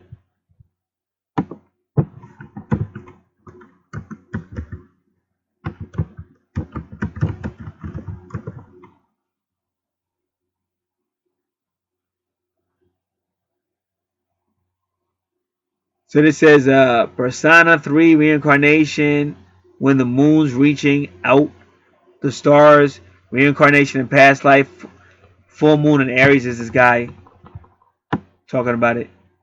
Sasha Bonason. But there's a lot of videos to go into that.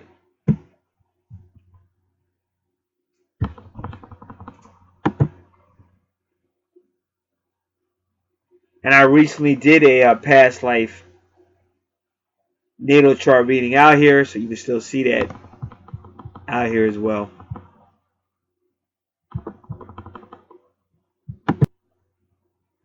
So now he's got 5, and I already explained what the East Point is and what the AC is, so I won't explain it again. He's got 5, like I said, that could be the Taurus card, which is the Pope or Hierophant. It could also be the 5th house. It could also have a connection to Leo energy because the 5th house is run by Leo. And then he's got the Sun, his ascendant at 9 degrees. That's the Sun card. So I say he's probably a leader. All that is leader. Leo in the 1st house, leader. Aries running the 1st house. This is a leader. But you see that same energy in your 5th house and your 9th house. Now going to his 2nd house, again, Virgo's there. Meaning his 6th house is going to be connected to how he makes his money, his value system.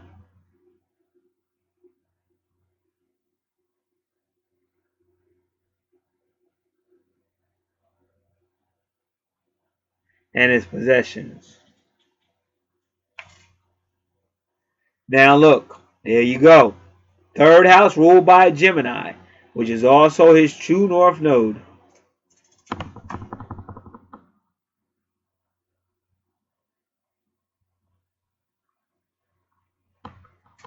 And what's there? Gemini, a house full of asteroids.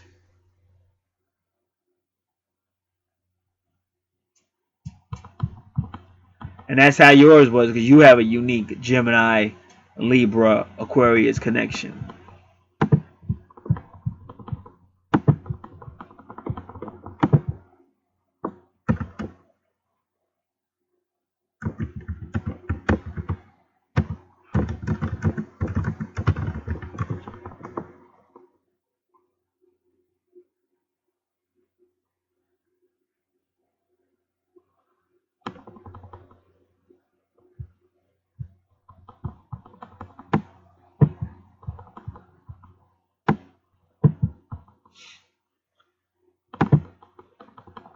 All right. Now he got Chiron, which is healing. Palace is the soulmate relationship. Wherever you see Vesta, this is where a lot of his energy goes. He has to be careful not to burn himself out. Once again, 25 degrees, universal law, and his true north node. So his Gemini, his 3rd house, is a universally legal house as well. And again, this is communication, publishing, very young children, creativity, short distance travel, the brotherhood, siblings.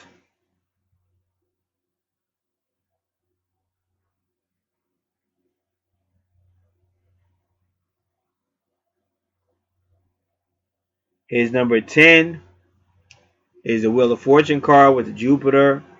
His number 15 is the career. His number 16 is Mars energy. His number 25 is universal, some type of universal or some type of law. Now, Libra could also be a relationship. We don't have a lot to go with on that one yet, but you do see Palace.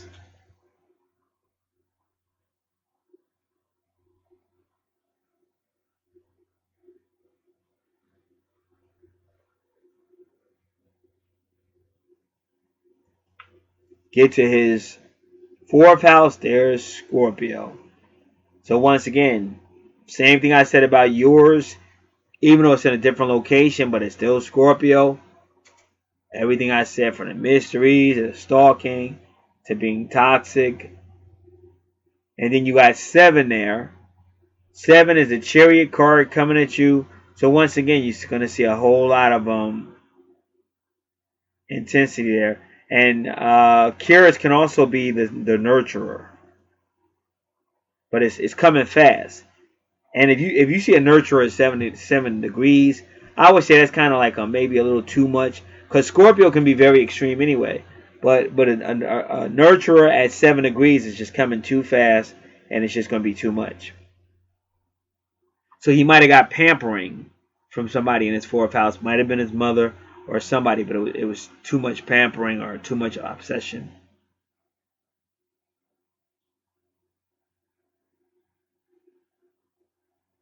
Now going into the fifth house, where now you have Sagittarius, and this is all fiery, but you got Pluto, and again, Pluto at 0 degrees, that would be Mercury, that would be Uranus energy. So that could almost be great transformation coming out of nowhere, like when you least expect it. But either way, her fifth house is very fiery. And remember, Sagittarius will represent like the ninth house or higher life stuff or things like that.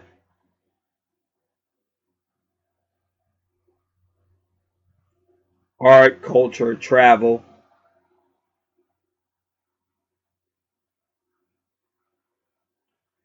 Goes right to the sun at 4 degrees. So once again, that's Aries energy. And then it's 4 degrees 26. 26 is like the word of God, whether it's the Bible scripture, or somebody citing the Bible scriptures, or some type of word of God.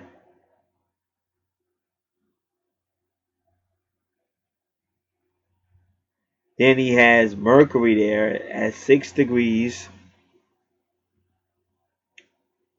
So it's a lot of communication going. But again, this could be travel. This could be philosophizing for fun. Going to debates or something like that. Because and remember, Leo, the fifth house rules Leo, very creative house. And it can be about, communication, entertainment. It's all there. And you have and he has Jupiter, which rules Sagittarius. So he even makes money here. So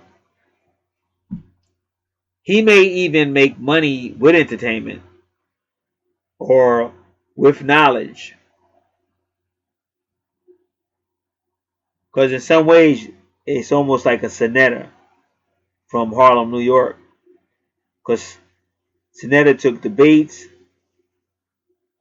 made him into entertainment, and gets paid for that. And when you talk about debates or entertainment or communication, that would be Mercury, especially in the fifth house. So this guy's real good with that. But again, at 21 degrees, once again, it's karmic.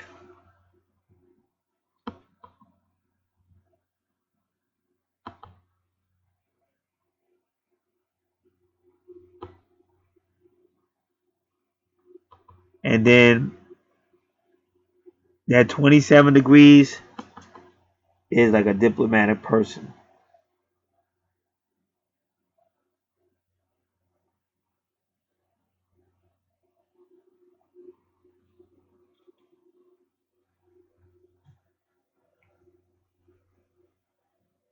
And then there you go again.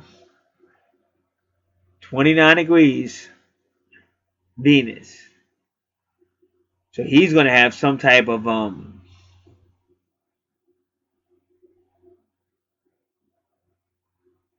anaretic or karmic situation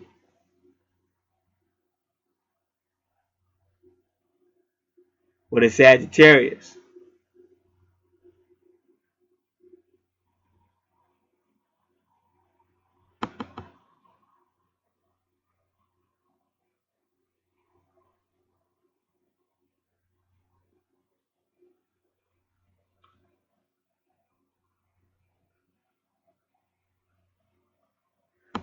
So what we're going to do now is go 29 degrees Leo, because Leo rules the fifth house, and 29 degrees Venus.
So 29 degrees Leo, even though you're 29 degrees Venus,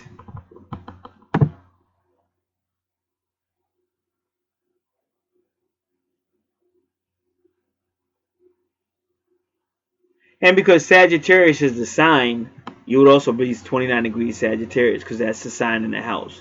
But Leo rules it. So I'm still, because you would either go 29 degrees 5th house, but Leo rules the 5th house, so you can go 29 degrees Leo.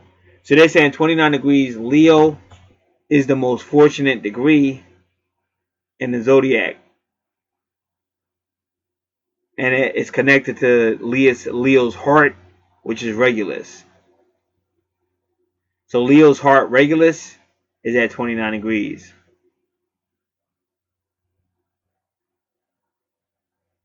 So this has to do with something impactful happening with a creative or procreation cycle. It could imply that children are now grown and gone,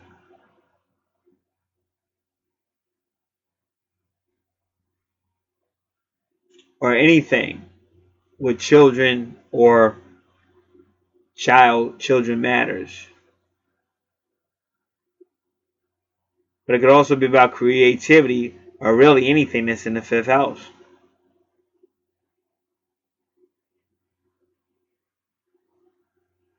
They said it could be the end of a creative cycle because the creative juices will take on a new direction.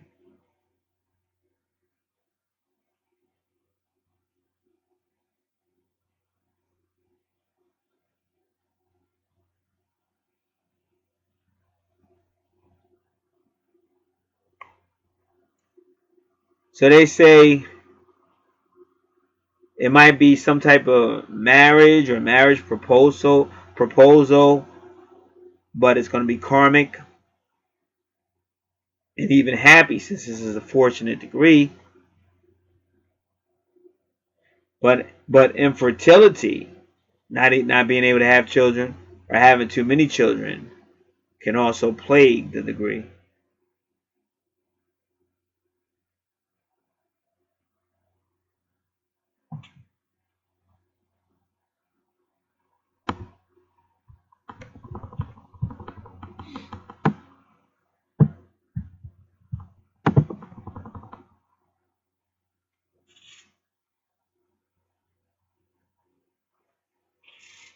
And then 29 degrees Sagittarius.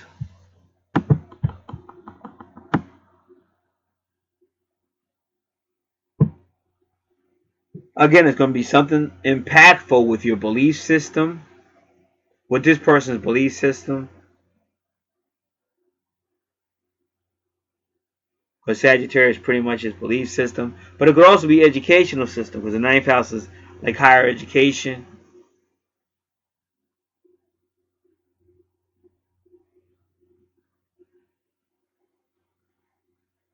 Could also mean a far from home pilgrimage, a self-seeking journey. But remember, one thing about the 9th house, ruled by Sagittarius, it is about travel and stuff like that, but they even say that not all travel is actually physical. It could be astral planning, could just be a journey you take within yourself.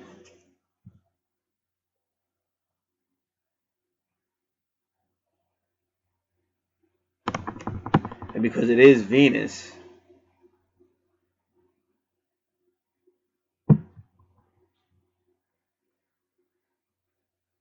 it could suggest some type of impactful situation regarding your relationship cycle.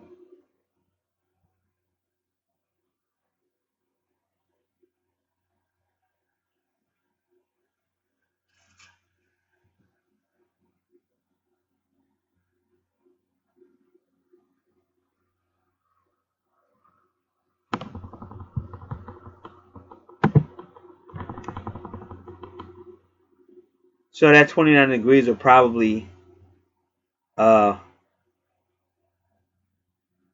affect how you view relationships or how this person views relationships. having fun.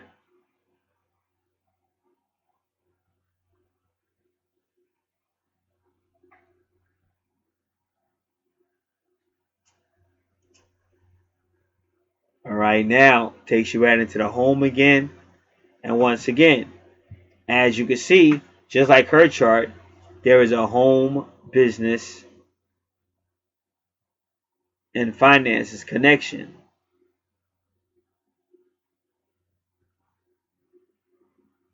And it's in Capricorn at 8 degrees.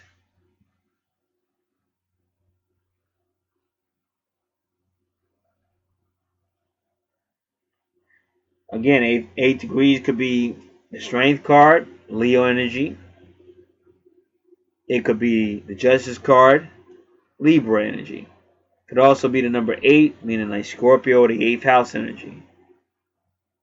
But either way, remember the vertex is fate or destiny. Something that's destined or fated to happen. And again, it could be a significant event,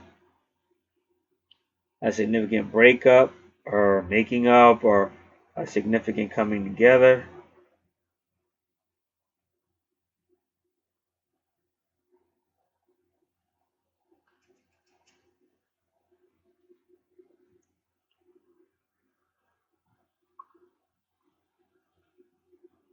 And then it's right next to Juno. Now Juno's at 11 degrees. Like I said, this is either going to be Leo energy or it's going to be Libra energy.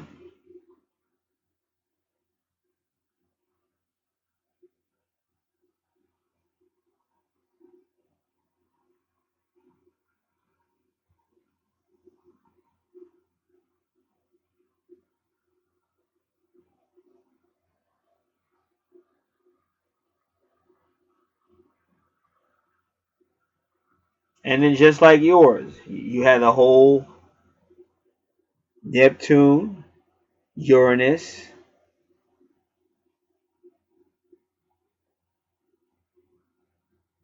in Capricorn.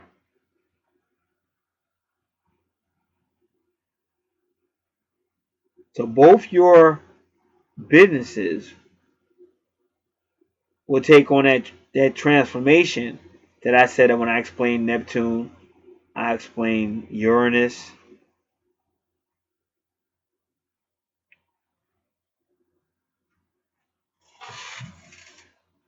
So whether this is going to occur at the same time or two different businesses is not certain.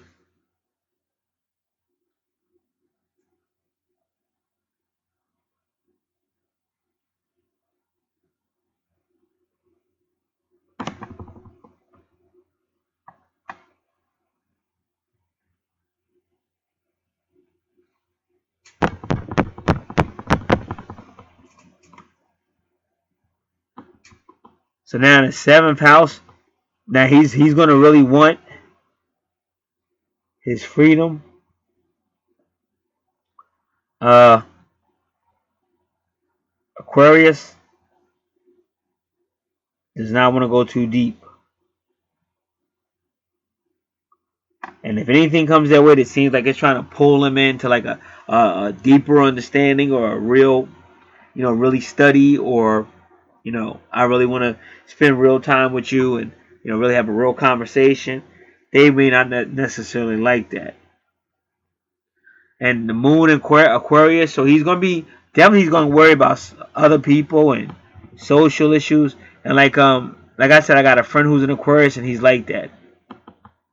He'll just stay out here like a groupie, be on a lot of different people's channels, and because I always try to tell people stand for something or fall for anything, and he's more like that. He's just on everybody's channel and all that. Say one thing with one set of people, say the exact opposite with the next type of people and stuff like that. But they just love to be sociable, and to them it's not that big of a deal. Whereas for somebody like Leo, Leo is documenting everything. So Leo doesn't want to talk to somebody who said one thing 10 minutes ago and now they're saying something else.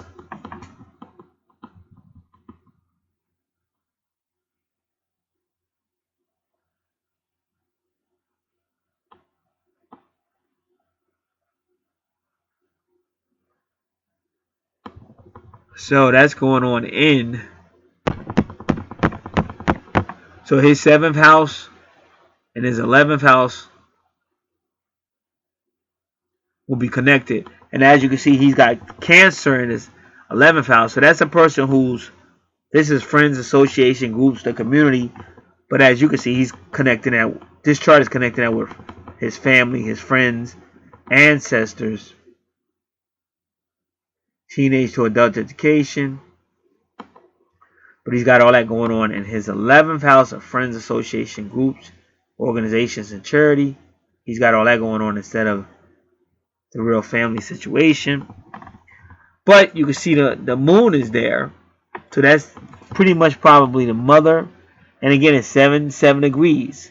So once again, that's the mother. And she's coming at you at a cherry intensity. Because the cherry card is number 7. And again, it's coming at you at this intensity that you may not be ready for.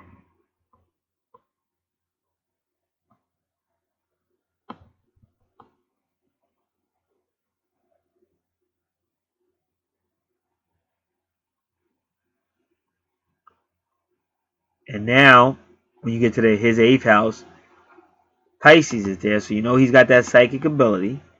But he also has to be careful of deception. And like I said, he really has to know what's in the 8th house. Because it's all supernatural, but it's also chemistry. It could be karma, it could be business, it could be banking, sexual. Now again, Saturn is at 18 degrees, and that 0-1 would be the Magician card.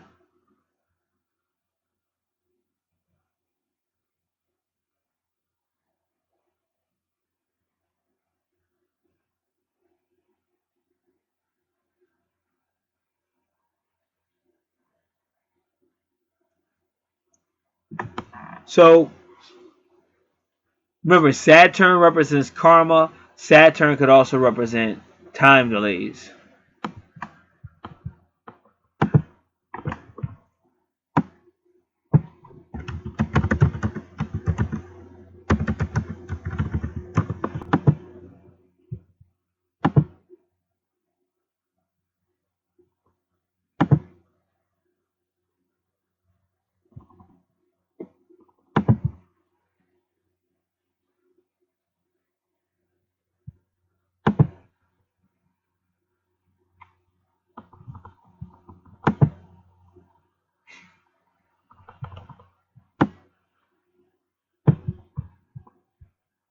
Just a minute, just waiting for this.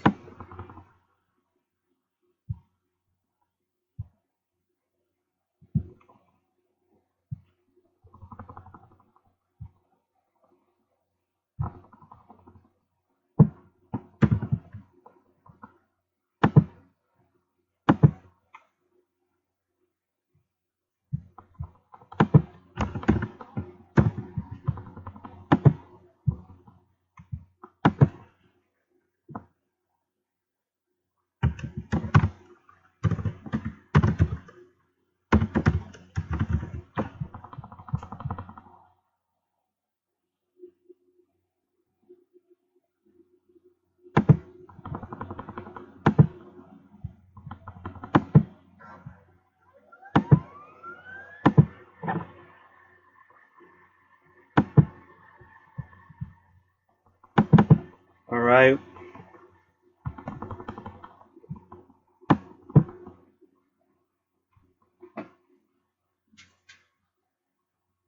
So he's saying Saturn in the 8th. He said it might be a good placement.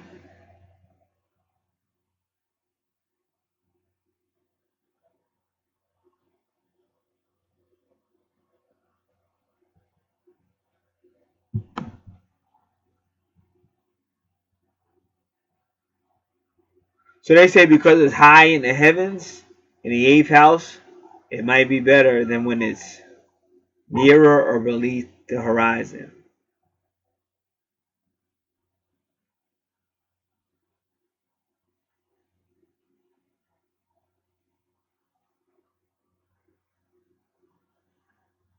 It says because it makes the person a little bit more serious.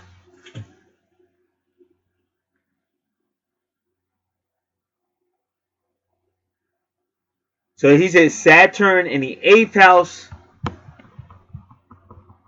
adds a type of seriousness to sex that could result in unification. And he says it's a mystical experience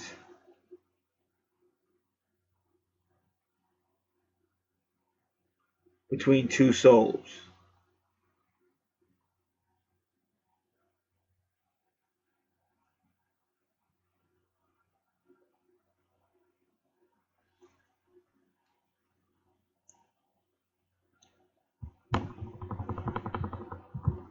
Pretty much Saturn's going to try to bring you karmic connections in the 8th house, because Saturn is all about karma. Or any debt, any karmic debt you have to pay, Saturn's going to oversee that in the 8th house.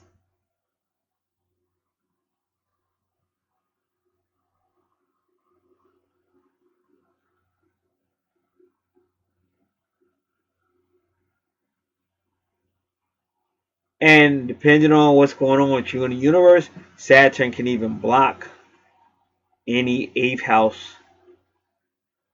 situation. Because remember, Saturn can be a time delayer.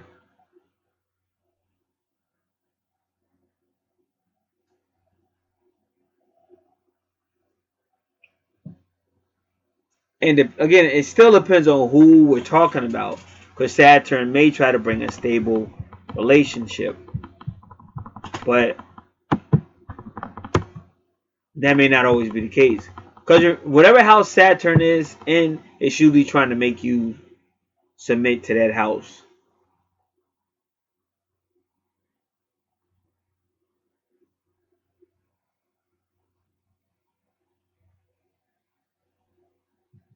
But he says Saturn is not helpful in the 8th house to any matters concerning loans, banks, or other people's money. So that's what I'm trying to tell this person.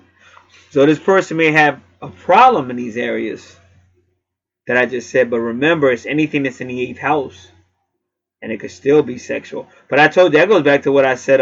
Well, I'm not saying that this person is the same person that's in her 8th house, but it still could be that gist of other people's whatever. And like I said, it's also deception, because you'll meet somebody, and I'm telling you, like I said, I work with this female, and this is 2014, 2015. Me and her definitely would have been banging. We would have definitely been having sex. But she never told me she was married. And even after she told me she was married, she was still kind of. That was one of the situations. If I didn't care, if I was still pushing up on her, she would have definitely did it. No doubt whatsoever. So that's what I'm trying to say about stuff like this. Because if your chart is saying secret and all that, and they're going to have somebody else and all that, then even if you ask, even if you're very careful, still might be lying. And that's why I say even with my twin flame tried some stuff like that too. And that's why with me, I'm a more of a spiritual person, so I'm not trying to get down like that. But you have to be careful, because people don't care, and people are not going to respect what you believe or what you feel. They're going to go by their own feelings. And again, when I did that video, Valith, that's what I was talking about.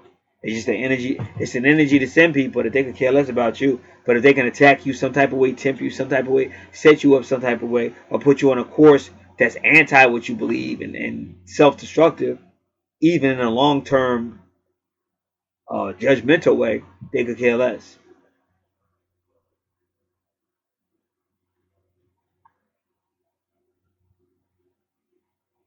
And they said that a person that has Saturn in the 8th house, they may be actually calling for help or financial help, and it'll be rejected. People and institutes will not lend them money. And remember, whenever a person says something like that, sometimes it's the other thing. They may get money, but then they can't pay it back, or they can't pay it back on time. So it's still gonna be problems.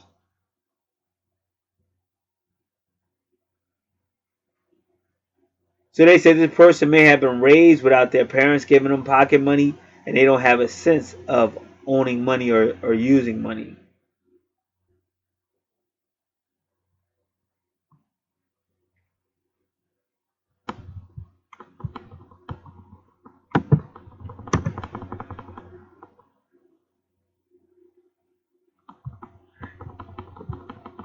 And they said for some people, they just don't want to request money, so that's why they don't get it.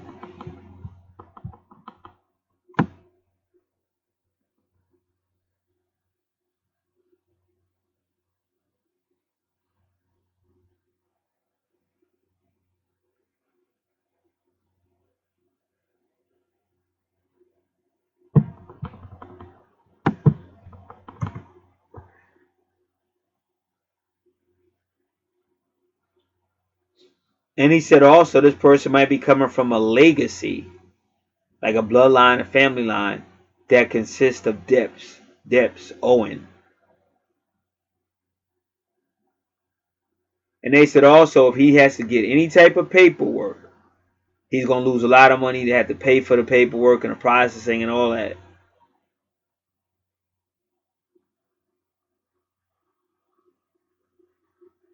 And they say even if he has any type of inheritance or anything, they say a dead person left and he's trying to get it, that might be a problem as well.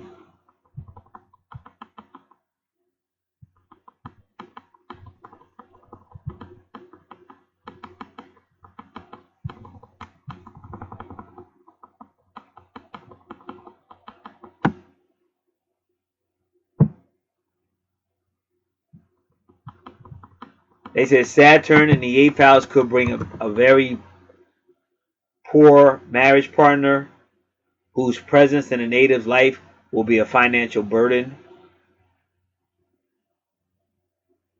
A lot of the native's income may be spent for paying for the spouse's debts.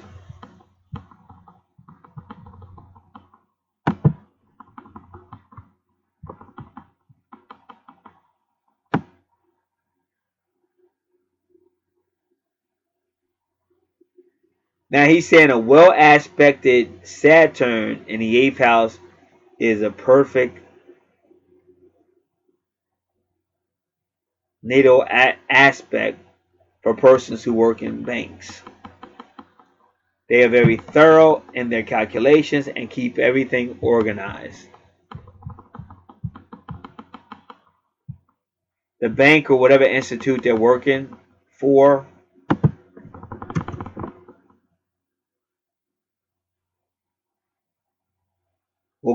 they'll gain trust from these institutes because they have a ability to keep the expenses down and to maximize the income.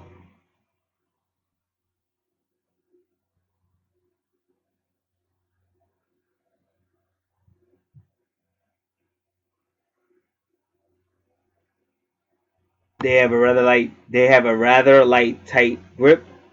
They have a rather tight grip on finances.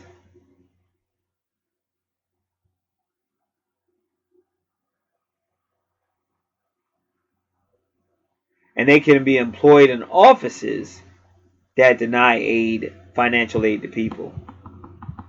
So they're really trying to give you all the possibilities of Saturn in the eighth house.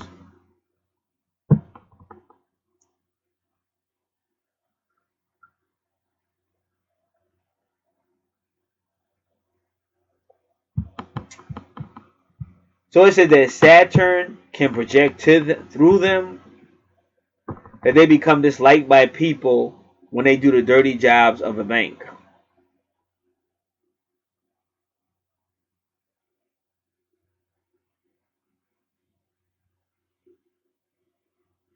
They said that Saturn in the eighth house could actually block death because death is in the eighth house. Saturn can block it, and a native can live a very long life. He's saying that the Grim Reaper will forget about this person for a long time.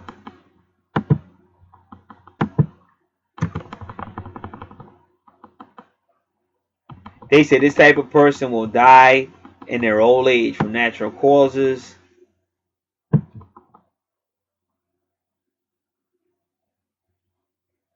But Saturn in the 8th house can also cause osteoporosis, bone problems, and these could still lead to death. Saturn in the 8th house will probably grant a long life,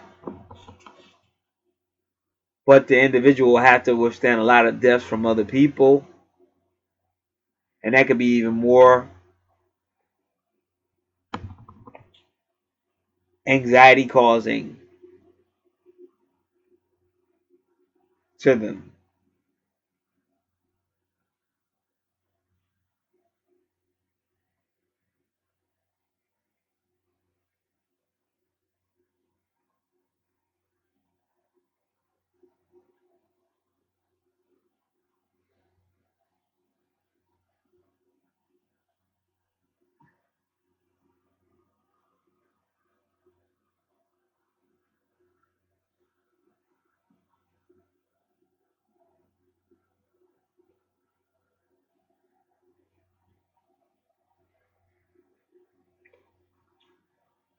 When Saturn is in the 8th house, this native will probably lose a person during a Saturn return. And that'll be a difficult experience that will push them to mature and become more serious. And it's kind of funny because we kind of got that off of your chart with that number 32.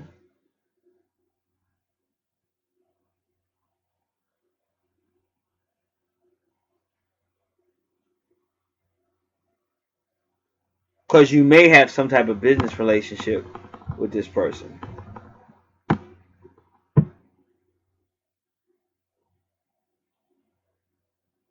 So she said they're saying Saturn is a karmic teacher. Saturn is a karmic teacher, and the 8th house is all about change and transformation.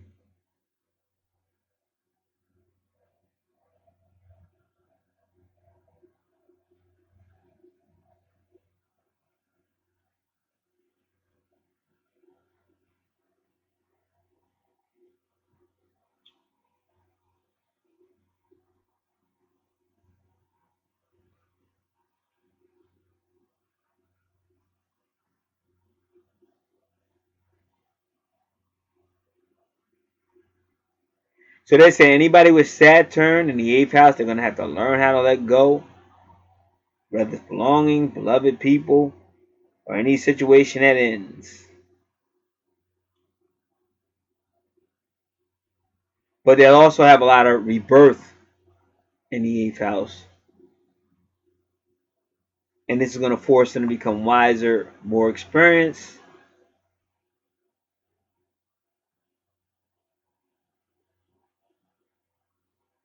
So they say if you have Saturn in the 8th house, the best thing you need to learn how to do is learn how to just accept change.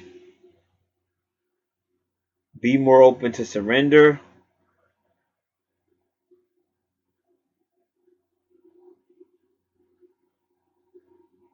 Learn how to receive and give help. And this is astrocodex.com. Astrocodex.com. Saturn in the 8th house.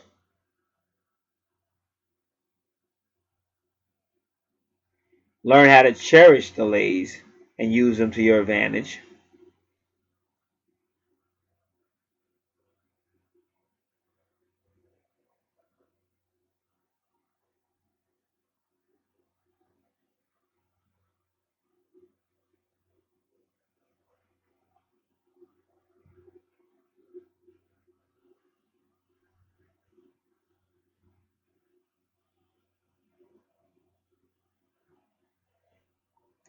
And learn how to be a little less serious about the 8th house.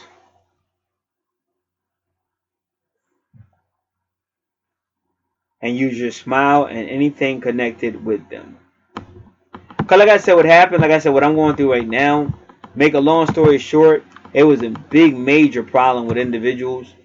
And I always get pulled in.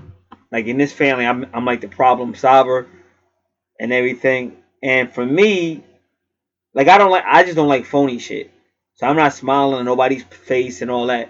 Like if we gonna have a problem, then I'd rather we don't talk. I'm just that type of person. I'm not gonna sit there and try to politic with you when I know me and you is not gonna get along. That's just, I always been that way.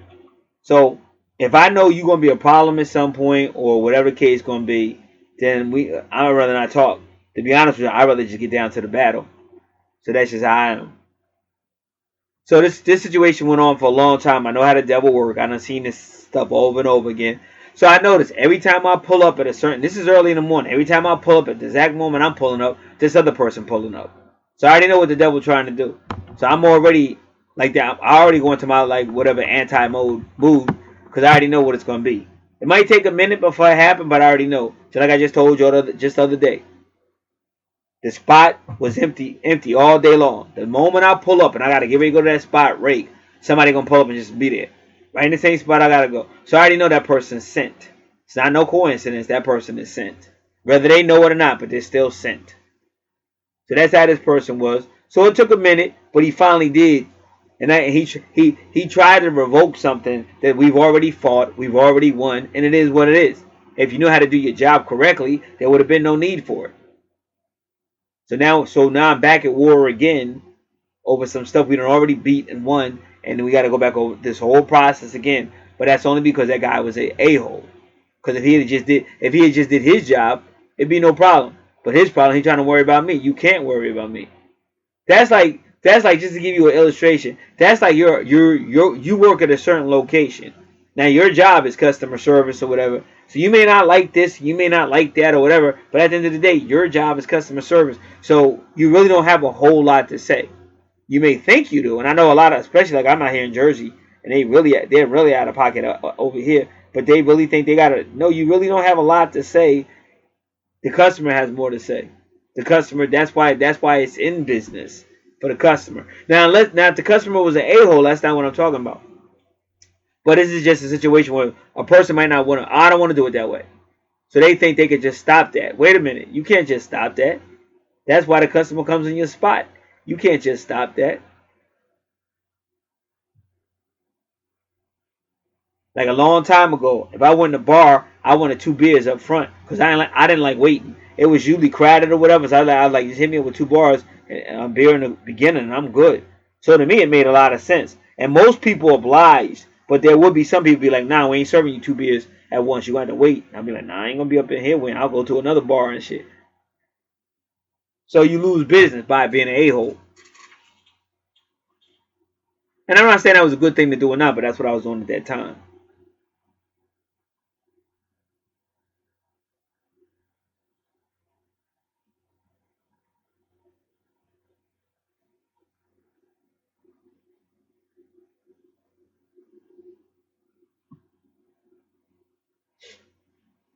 So he's talking about the eighth house revolution. He's talking about may have something to do with breaking sexual taboos against your conservative Saturn.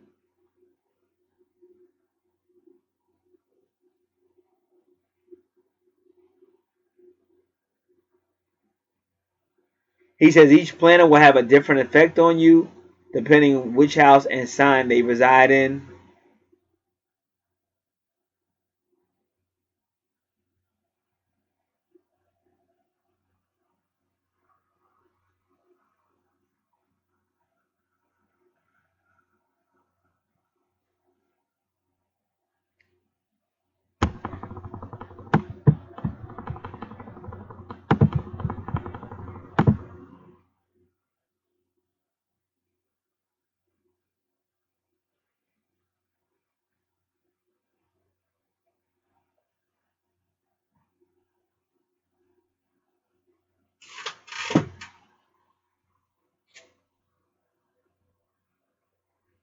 So his eighth house is a lot like his 12th house because Pisces rules the 12th house. And both of y'all got like a 12th house Pisces, Cancer, Scorpio connection.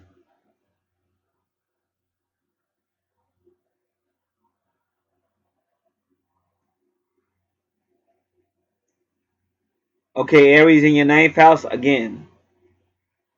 aggressive towards travel, possibly world travel, culture, class, your belief system.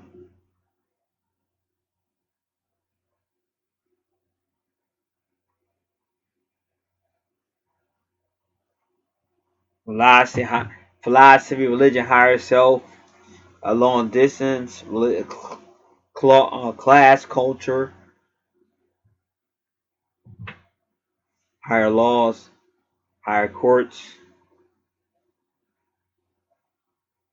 Taurus in the 12th house. Taurus in the 10th house. So once again, and that medium quality is 10 degrees. And remember, your medium quality, your MC, always works with your true north node.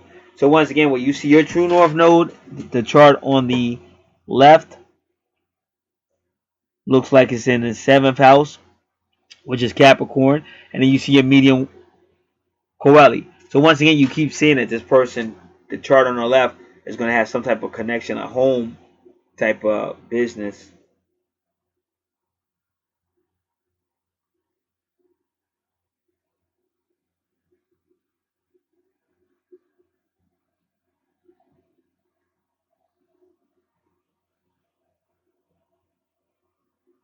And then you have it 10 degrees with your medium coeli.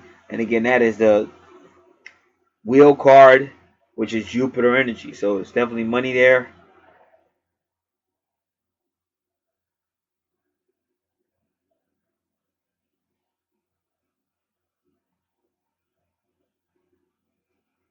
Going to your 11th house, Gemini energy. Once again, you have Lilith retrograde there. And remember, Aquarius rules the 11th house. So once again, your Aquarius has Lilith retrograde in it. And your good fortune is there as well. At 16 degrees, which is Mars energy. But again, this is good communications and friends association groups, things like that. But Gemini could be small children. Gemini could be publishing. Gemini could be the brotherhood or your siblings.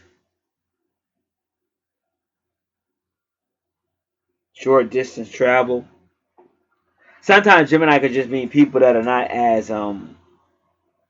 say knowledgeable or as mature. And your Lilith is at 12 degrees. Well, his Lilith, I keep saying yours, but it's his.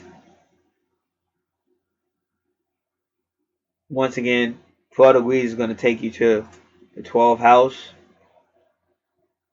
But again, like I said, Lilith retrograde, you just have to be careful because she's internal and sometimes she comes to conclusions that may not necessarily be correct. Like I said, so going back to what's going on now. So the guy, he just has some type of idea or some type of whatever, and he caught feelings. But like I said, I understand how this plays out, and that's why I don't get involved with that because it's a nightmare. And unfortunately, they did a horrible job repeatedly. They suck at what they do, and it took me. And I'm the one that does everything. It took too long to get them to finally do their job, and I was not getting involved with that because I knew once it went back to where it is right now, it can't be no playing. Do your job, or this is gonna happen. So it can't be no hi, how you doing? Like I said, learn how to do your job instead of trying. And the fact that he's starting trouble only proves my point. Because the moment he started trouble, they went back doing the same thing they did years ago, which they got defeated. Like we had a big whatever, we won, and they have to do it the way it's supposed to be done. That's like you go into a restaurant and you order a certain meal and they bring out what the fuck they want to. And then they're acting like you're the problem. That's why the whole thing is stupid. But like I said, when you're dealing with this energy I'm talking about, you got the positive energy, you got the negative energy. And on this planet, depending on who you are, you'll see a lot of negative energy. Perfect example, like I said, is Non-Nania. Here's a person that tried to enlighten everybody and everything, but she's been fighting so many obstacles against her for many, many years. Because I remember when I first came out here, I was listening to Non-Nania, and I remember when she used to be out here almost every day.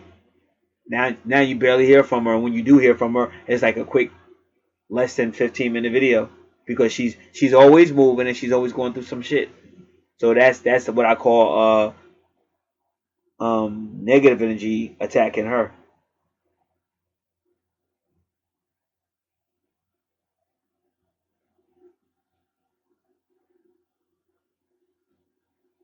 So anybody that's paid to do a job, just do the job. And like I said, I've been out here too long, so you're not fooling me. I remember one time I used to always have a situation on my birthday. Every time I go out on my birthday, it's some bullshit. So I stopped doing it. I started just having shit delivered and shit. I had better times and shit. One time I got a delivery from Chinese restaurant. They came and he was like, "Happy birthday" and shit. I said thanks and shit. Cause I don't want to be. I get mad. It's one day out the year. All this bullshit. So there are forces that really just fuck with motherfuckers, and I know that to be a fact. Um, and I remember one time I ordered the same. This was on my birthday. I ordered the same thing from this restaurant that I always order. Not only did the waitress fuck the order up, brought me some shit I did not order. She tried to argue with me and tell me I did. I can get real psychotic. Like I don't play like that. Don't fuck my shit and tell me what I said. I don't play that. Like I'm real big on customer service, but out here in Jersey, these motherfuckers be tripping. They be on some other shit. Like I said, a lot of people better be glad that they got strong laws, but I be smacking the shit out of motherfuckers. I don't play that shit.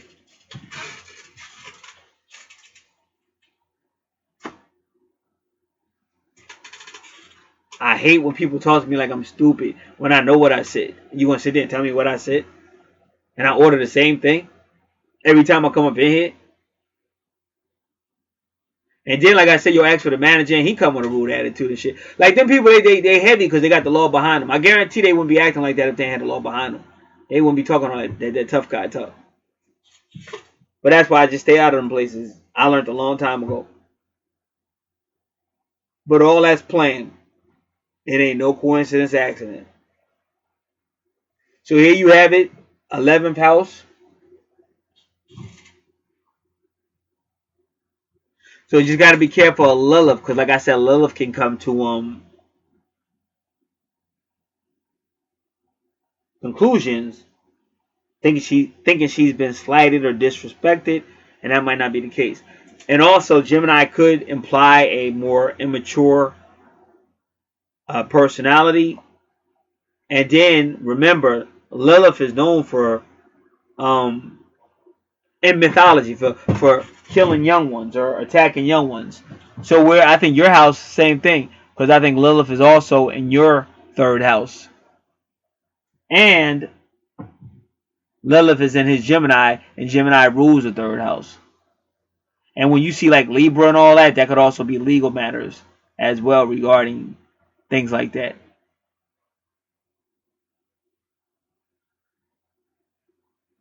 So that would be him. And then like I said, anything with Cancer in the 12th house, this is probably even he's got Scorpio in the 4th house that's ruled by Cancer. So this can be like, dysfunctional families, it can be past life stuff.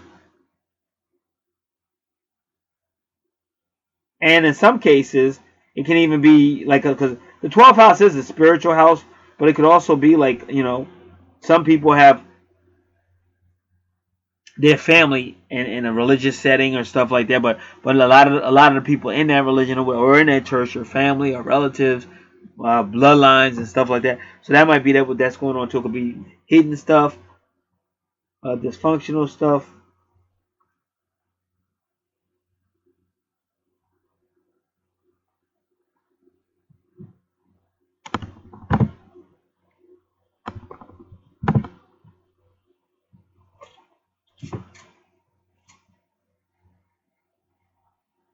All right. So now we go back to the charts again.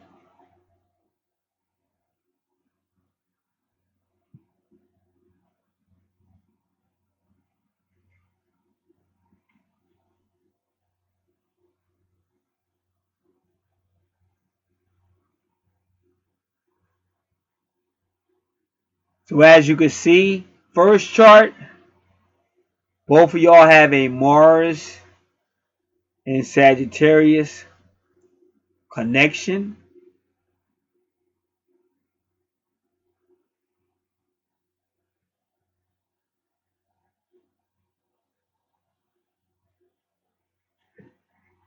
Both of y'all have a Capricorn, Virgo, Taurus connection.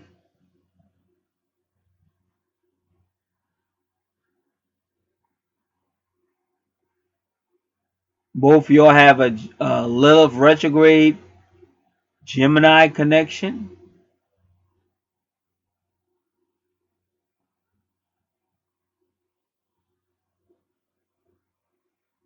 And that also reaches out to Aquarius connection too. Both of y'all have a Gemini, Aquarius, Lilith retrograde connection.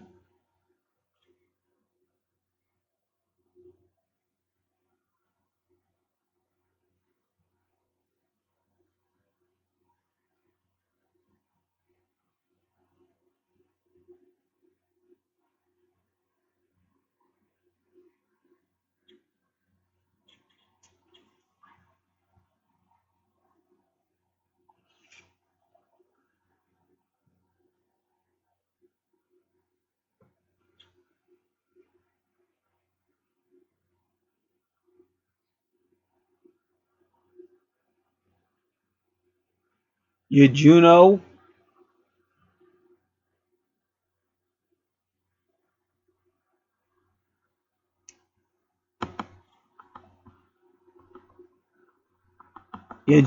is also in the third house.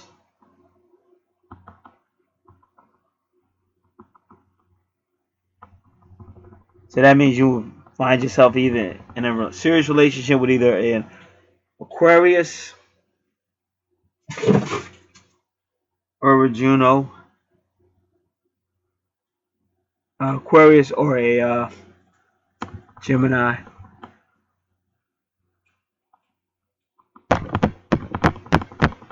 And as you can see, he's got Aquarius in the 7th house, and it's the moon sign.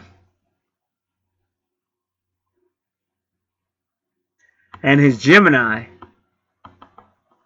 is the 3rd house with Libra.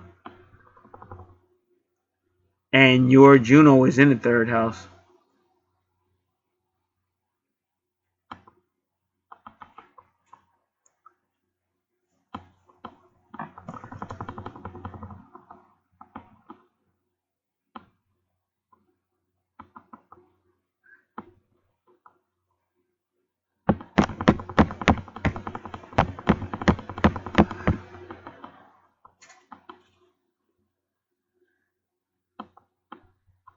All right.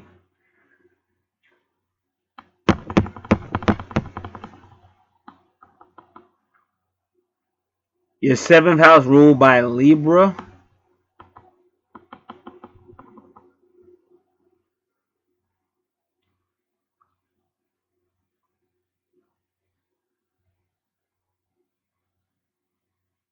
has Gemini in it.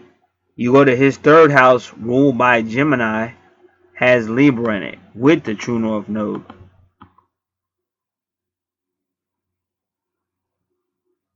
And the true north node always means why you're here.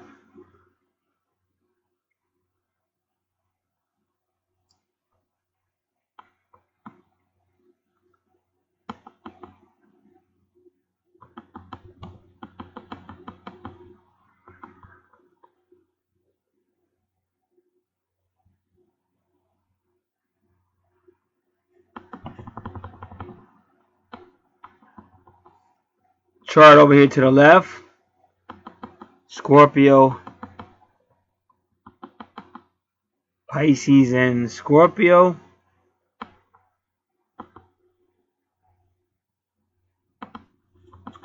Ruled by, well, Venus and Scorpio ruled by Pisces.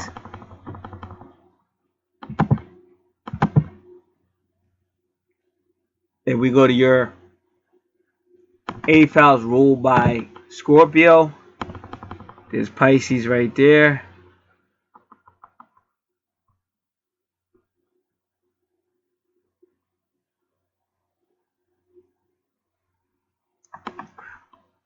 Both of y'all have anaretic degrees in the same house that Pisces is.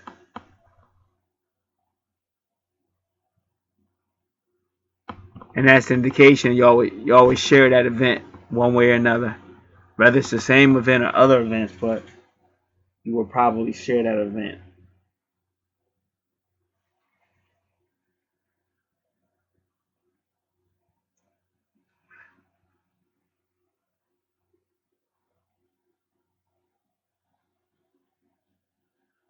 Now let's go see what's going on with him. Again, Libra in the third, ruled by Gemini. You have Gemini in the seventh, ruled by Libra.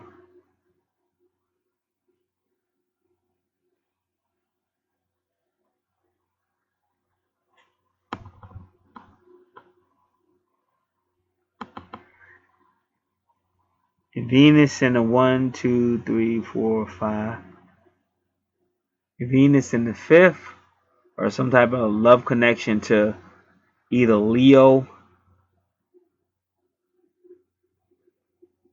or Sagittarius.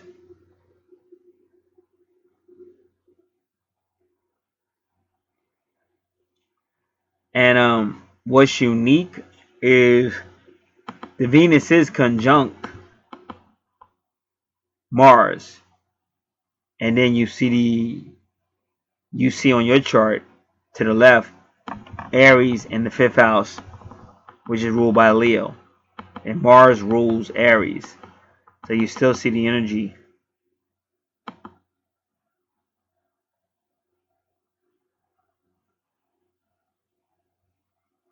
Both of y'all got money. Well,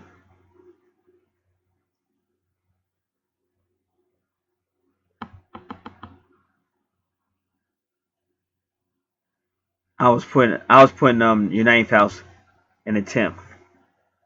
So you got money in Sagittarius, which is the ninth rule of the ninth house, and then he does. He's got money. He's got Jupiter and Sagittarius, which rules the ninth house, and then you have Jupiter in the 10th house, which is ruled by Virgo.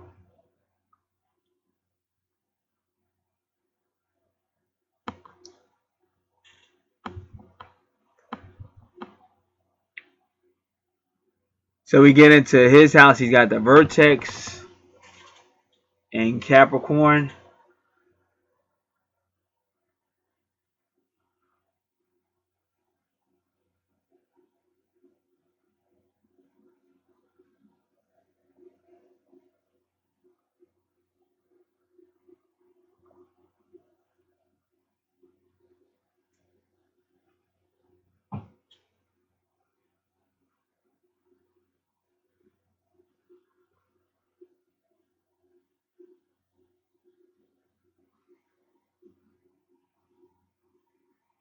Your vertex is mostly family in the 8th house.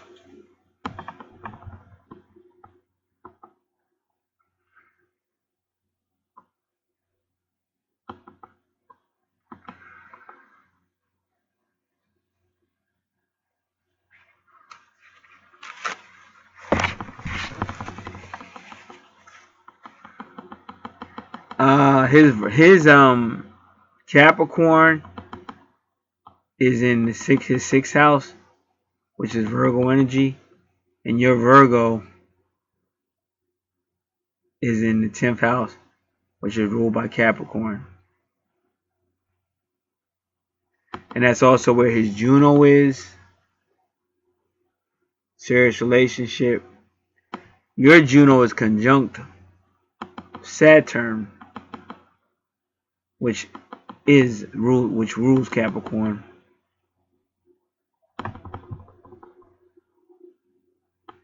Y'all both have. Let's take that back.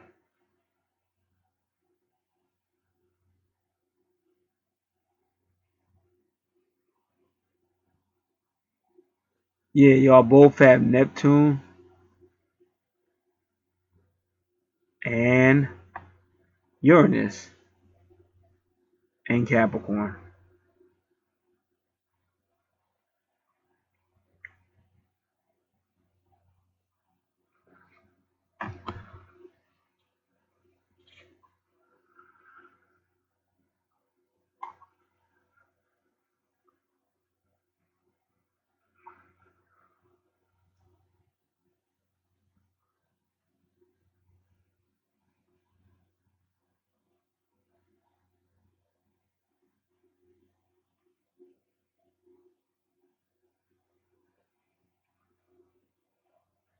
And I already said Aquarius. He has Aquarius in the 7th house.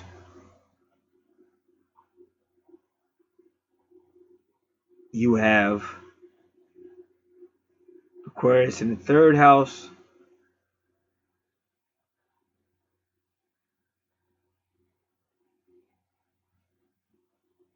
And Gemini in the 7th house.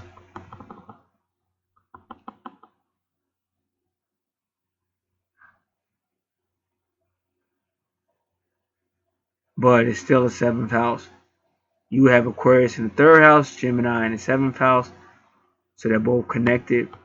He has Aquarius in the 7th house.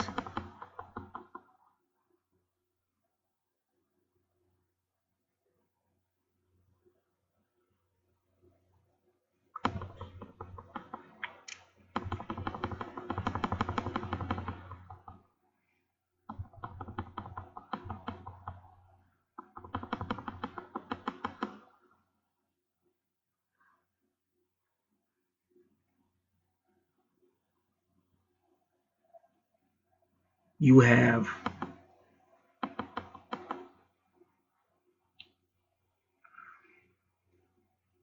a connection between Pisces,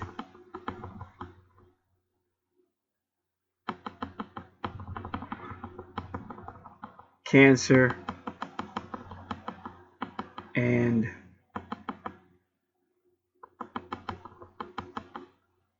Scorpio,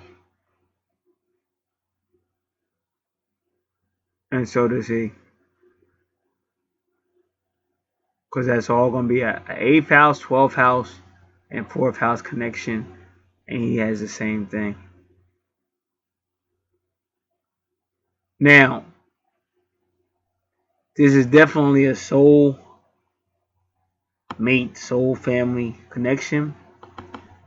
Because really, anybody in your soul family is your soul mate. It's just that some people, y'all have a much closer relationship, or y'all have been together closely in at least one or more past lives. Now, and it could definitely be love, or sexual, or karmic. It could be any of that stuff.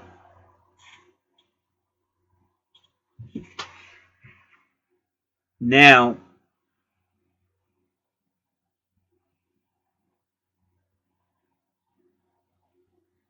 the twin flame thing, it just tells more of a story. Like I said, it connects closer, and it's almost like one door leads another door. Now, what happens, like I said, because people, the feelings can still be intense. And because the feelings are intense, you're dreaming about the person, it look like y'all have telepathy together, y'all got all the supernatural stuff, so you be like, this has got to be it. Because I know the person I work with, when all this started with her, back in May of 2018, it was like that. Talking in dreams, all kind of strange stuff. And like it was just constantly saying, oh, I'm the one, and blah, blah, blah. And, and it really did. It added up to that. But like I said, it never, ever got to that point.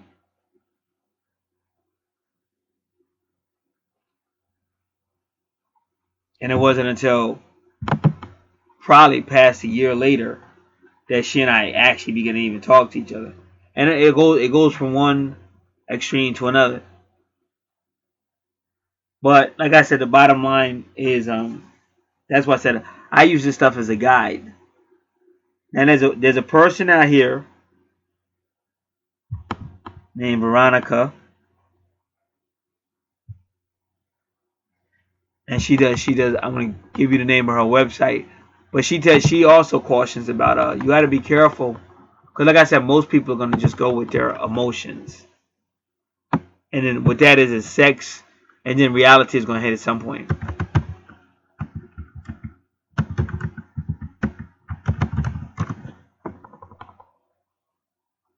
So she calls a higher realm holistics. So that's Veronica, and she talks about things like twin flames and stuff like that too. So a lot of times when it's feelings, because you have it's almost like I said, even mine, it was almost like twin flames and stuff like that. But you know, I try to tell people that means a lot. Like sometimes you'll meet people, they'll jump in bed real quick, but that's my point. It doesn't really mean anything, and that's why a lot of twin flames, they're really twin flames, and they jump in bed, but then they don't stay together. They go right back into separation. And then you meet other people, they get in bed, they might just be soulmates and they don't stay or whatever happens. So a lot of times it just doesn't stay because of whatever reason. And like I said, some twin flames are older than each other. So you can't expect like some chick that's still young to be with some old dude. Because it might seem sweet at first because people get caught up in the feelings and the dreams and they get caught up in it. But a reality check is gonna come sooner or later.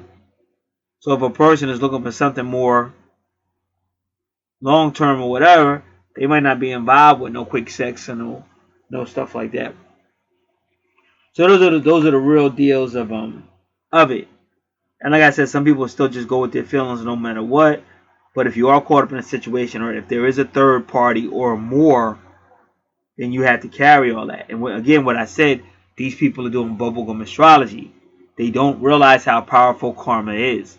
They're not even asking about karma or nothing like that. Most of these people just want to kiss somebody, touch somebody, have sex with somebody, and they're not worrying about the implications. But there will be implications to all of that stuff. So these two are definitely related, like soul family. And in that sense, they're soulmates.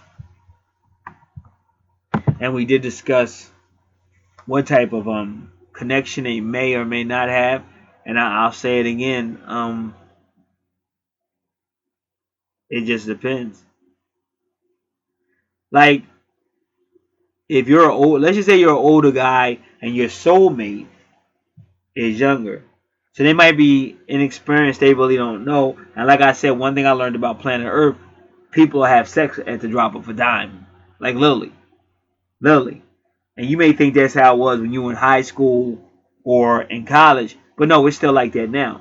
I mean, even in church or anything. You might get up and go to the bathroom. Somebody might get up and go to the bathroom, whatever. And I don't do it, but I know for a fact it happens. And next, both of y'all are doing some crazy stuff right in church, right when the service is going on. I know plenty of women that were engaged to somebody or married to somebody or dating somebody, and they still let some guy climb through the window and bang them out or do stuff to them. Or they say, well, I'm not going to let you do this, but we can play around. Stupid stuff like that. So that's the planet you're on. And that's why I say it's good for somebody to tell you all the truth, because otherwise you're going to think, oh, this means something. And it really don't. It's like it's no morals. That's like the person I met years ago. And she wanted to have it right away. I had just met her. As soon as I met her, she was talking about sex and all that stuff. And I had made up my mind that I was sick of that shit. And I was trying to move on. So I was in computer school at the time. And I started asking the women in computer school about this female saying all this stuff to me. And they said, man, you just met her and she's already talking like that. And then they were like, and plus she says that she's a pastor's daughter. And they were like, what type of pastor's daughter talks like that and stuff like that. So at that time I had been through so much and I couldn't make up a decision. Usually I'm not like that, but that time I had been through so many bad situations with females that I was like, I'm gonna talk to females. I'm gonna let them make the decision. And like everybody was like, nah, don't do anything with her. So I kind of broke it off with her because of that. Normally I wouldn't have did that, but at that particular time I had been through so much I couldn't even make any more decisions. So that's really how it is. Not to bust the bubble, but you have to remember, like especially when we talk about karmic relationships and all that. But you have to remember all this is being written down, everything is being recorded, and there is a such thing as judgment, and there's going to be a whatever for certain activity, certain behavior. So that's why you don't want to just be jumping in bed, jumping around like a jelly bean, and slow it down and find out what's going on. Because like I said, at the end of the day, your guide, as powerful and usually it's pretty accurate, but as powerful and usually pretty accurate these readings are, at the end of the day, you have to be your own guide. And that's why when I look back on decisions I made, I don't feel bad about it. Like any decision I made with my twin, I'm glad I didn't dive in bed with her. I'm glad because it never really would have been anything, at all. It would have been one of those, whatever, falling and all that stuff. It really had no backbone. Because in order for it to be more than that, you have to have character. Anywhere you see Juno on your chart, that's supposed to be a serious relationship. So you're supposed to be meeting somebody who has the maturity or the seriousness, if that's what you're looking for. Now, if you're just looking for a wham bam, thank you, man, or thank you, ma'am, then of course that could be anybody. But you don't really have to get readings and stuff for that because you can get that from anybody. Anybody have sex. You can go to a bar right now and have sex if you want to. That's how trashy things are on this planet. So if it's stuff that really matters, then you got to really slow it down. And that's why I said with me, I really slow it down, and it's just certain things that I come to do. Like a person has got to be able to talk. So if you're scared to talk to me, that's the first thing I'm questioning. And you're right. If you baby somebody along and all that, then maybe it would be better. But sometimes, like I said, I'm stressed out every day. I'm busy every day. I don't have time to be babying somebody else. So if they got a problem to talk, then I don't know. And like I said, like this guy that's causing all these problems now, that's what his problem was. If you had something to say, you should have said it like a man. You don't try to run and change things. What gave him the authority to change something the way it's been going on for years? And everybody's trying to co-sign for him. Well, y'all might co-sign for him, but y'all don't realize that we've already been through this. We've already proven all this. We've already went through all the authorities that we've been through, and we've already defeated you. Now, whether that happens again or not, I don't know, but we already have a precedent that it should happen. And like I said, even in a case like that, when you can get a lawful attorney and you would still win anyway, because that's almost like a lawsuit. That's almost like you being in a contractual agreement with somebody and they just want to change it for no fucking reason. They have no reason somebody being an a-hole. And they have a contract where they have a history, like years of doing it one way. So how can you just come out and say you're not going to do it that way? There's different types of agreements. Even universally speaking, there's agreements. That's why I said stay prayed up and just be ready to duke it out and see what happens. And then sometimes you get older and you be like, man, I don't feel like putting up with it before. And so you don't even really get into it. So that's what I'm trying to tell you. All this depends. And I gave you a lot of things that, I gave a lot of warnings, a lot of things, but each person's got to make up their own mind. But from my experience, this is more like some type of soulmate or karmic relationship. Probably still powerful, still strong, but it's soulmate and karmic. And there would be another chart that would match your chart more like a story, like it did. They actually tell a story. These match each other too, but it's still more like an assignment. Now, when I say assignment, it can still be sexual, it can still be love, but it's still not the twin flame connection. So that will conclude this video. Remember, there's a lot of offers out here. Make sure you're checking out this channel for the offers. Make sure you have the most recent services offered and prices. Make sure you have your natal chart. If you don't have it, get it. Stop disobeying the universe. Bring yourself in harmony with the universe. You will pay for that. Believe me, all this is universal. You will pay for any disobedience to the universe. Also, make sure you have your stuff updated if it hasn't been updated recently. This is Gat. God bless.